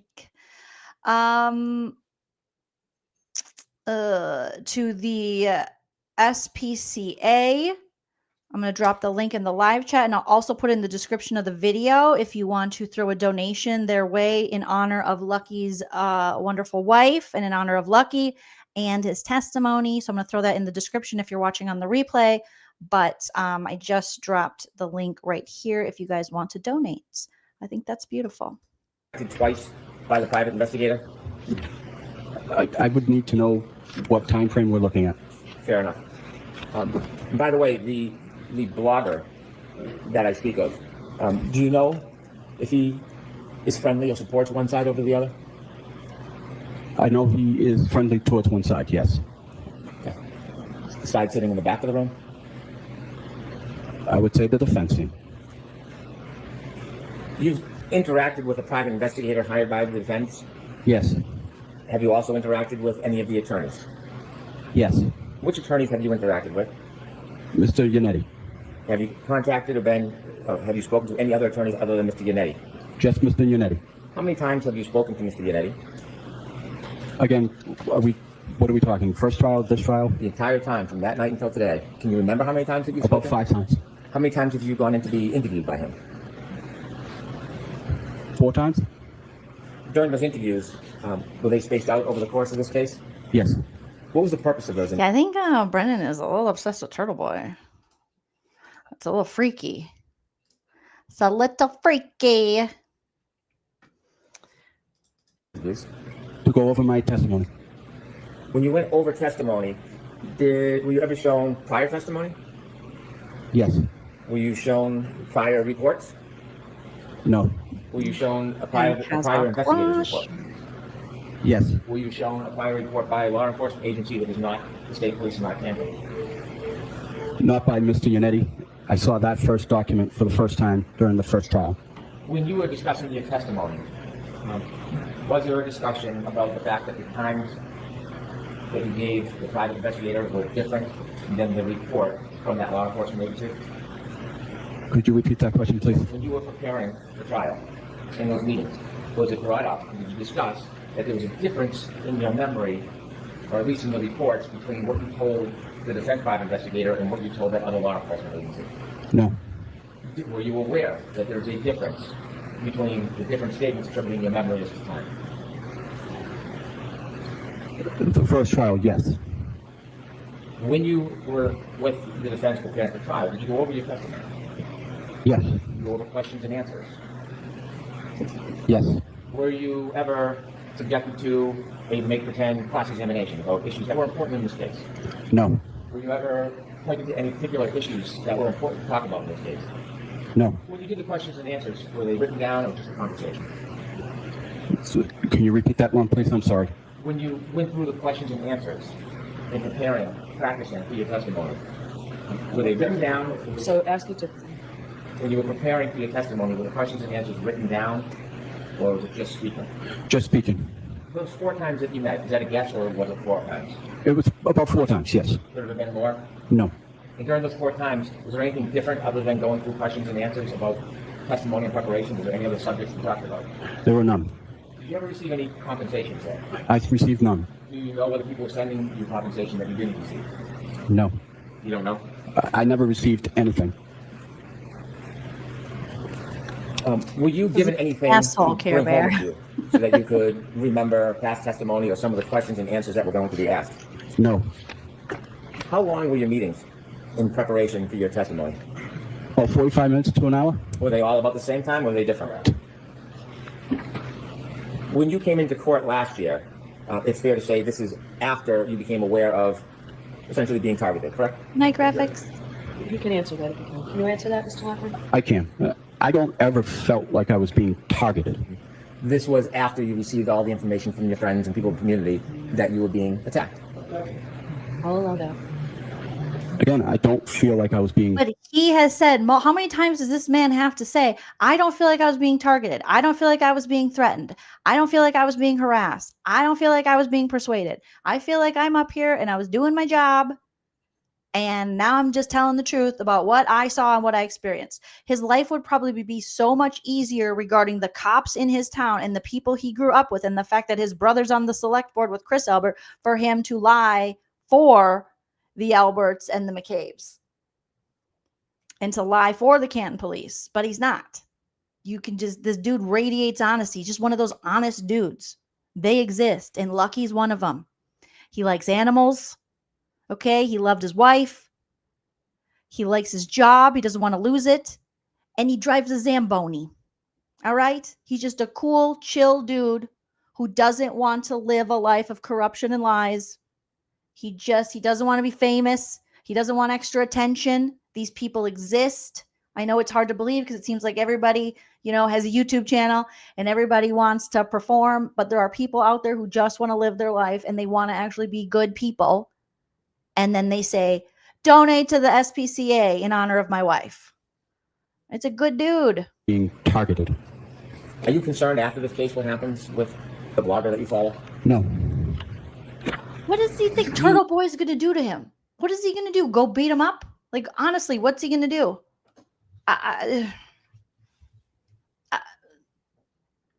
What is he afraid of? Turtle Boy's going to do a mean stream on him? Like, what? You talked about your meeting with the private investigator. You don't even live by each other, right? The first time you met him, do you remember that meeting? Yes. Do you remember where you met him? I met him at my place of employment. Did you go anywhere with him that day? No, I did not. You had a conversation with him and you spoke about what you had remembered from that night? Yes. Do you remember when you spoke to that private investigator, you weren't sure how many times you went up and down Fairview that night? That you had said 2 or 3? Well, I told him I went up at 2:30 at 2. I told him at 3:30 I went up 2. And went up and down. And I told him about 3 hours later I went up and down. I went down and wasn't able to go around the police cruisers and had to turn around at Carriage Lane. You mentioned that you believe you told the private investigator that you went up and down at 2:30. Do you remember when you spoke to the private investigator, you actually said 3 o'clock? All right. I am going to wrap it up, you guys, because it is almost 10 o'clock. I still got to eat some dinner. I still haven't even been able to give my husband a smooch since he came home from work. But I appreciate each and every one of you beautiful pumpkin spice babies. And I appreciate you, Lucky. Shout out to you, ending the night on like a good testimony of a guy that wasn't going to let Hanky Panky bully him and twist his words and stuff. Lucky stood on business like you guys were saying. He did the damn thing, told the truth. And here we are. Karen Read trial picks up again tomorrow. I still cannot believe that Tuesday they're going to be done by. How are they going to be done by Tuesday? How are you going to be done by Tuesday?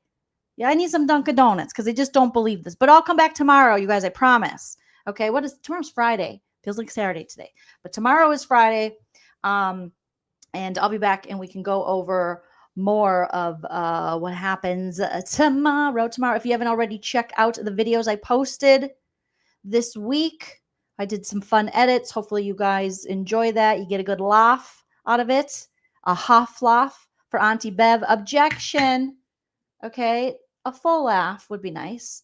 Overruled. I'll take a half laugh. All right. If you could show them some love, share them out wherever you guys are talking about Karen Read and the trial. Subscribe, like, comment after the video post. Follow me on social media if you're interested in that sort of thing. Shout out to all my super chatters today. You guys are amazing. Bubco, member for 14 months. I'm so grateful. Thank you so much. Jewel with the super chat. Pamela B. William, Sherry D. Katie K. Pomegranate, Farida, Kelly, Kate. Thank you, you guys, and everyone who joined in the live chat. You're all wonderful, and I appreciate all of your comments and insight. And I'll be back very, very soon. And always remember to enjoy yourself because it's later than you think. Bye. And his mother leans over the kitchen island and says to me, I think it looks like he got hit by a car. It looks like he got hit by a car.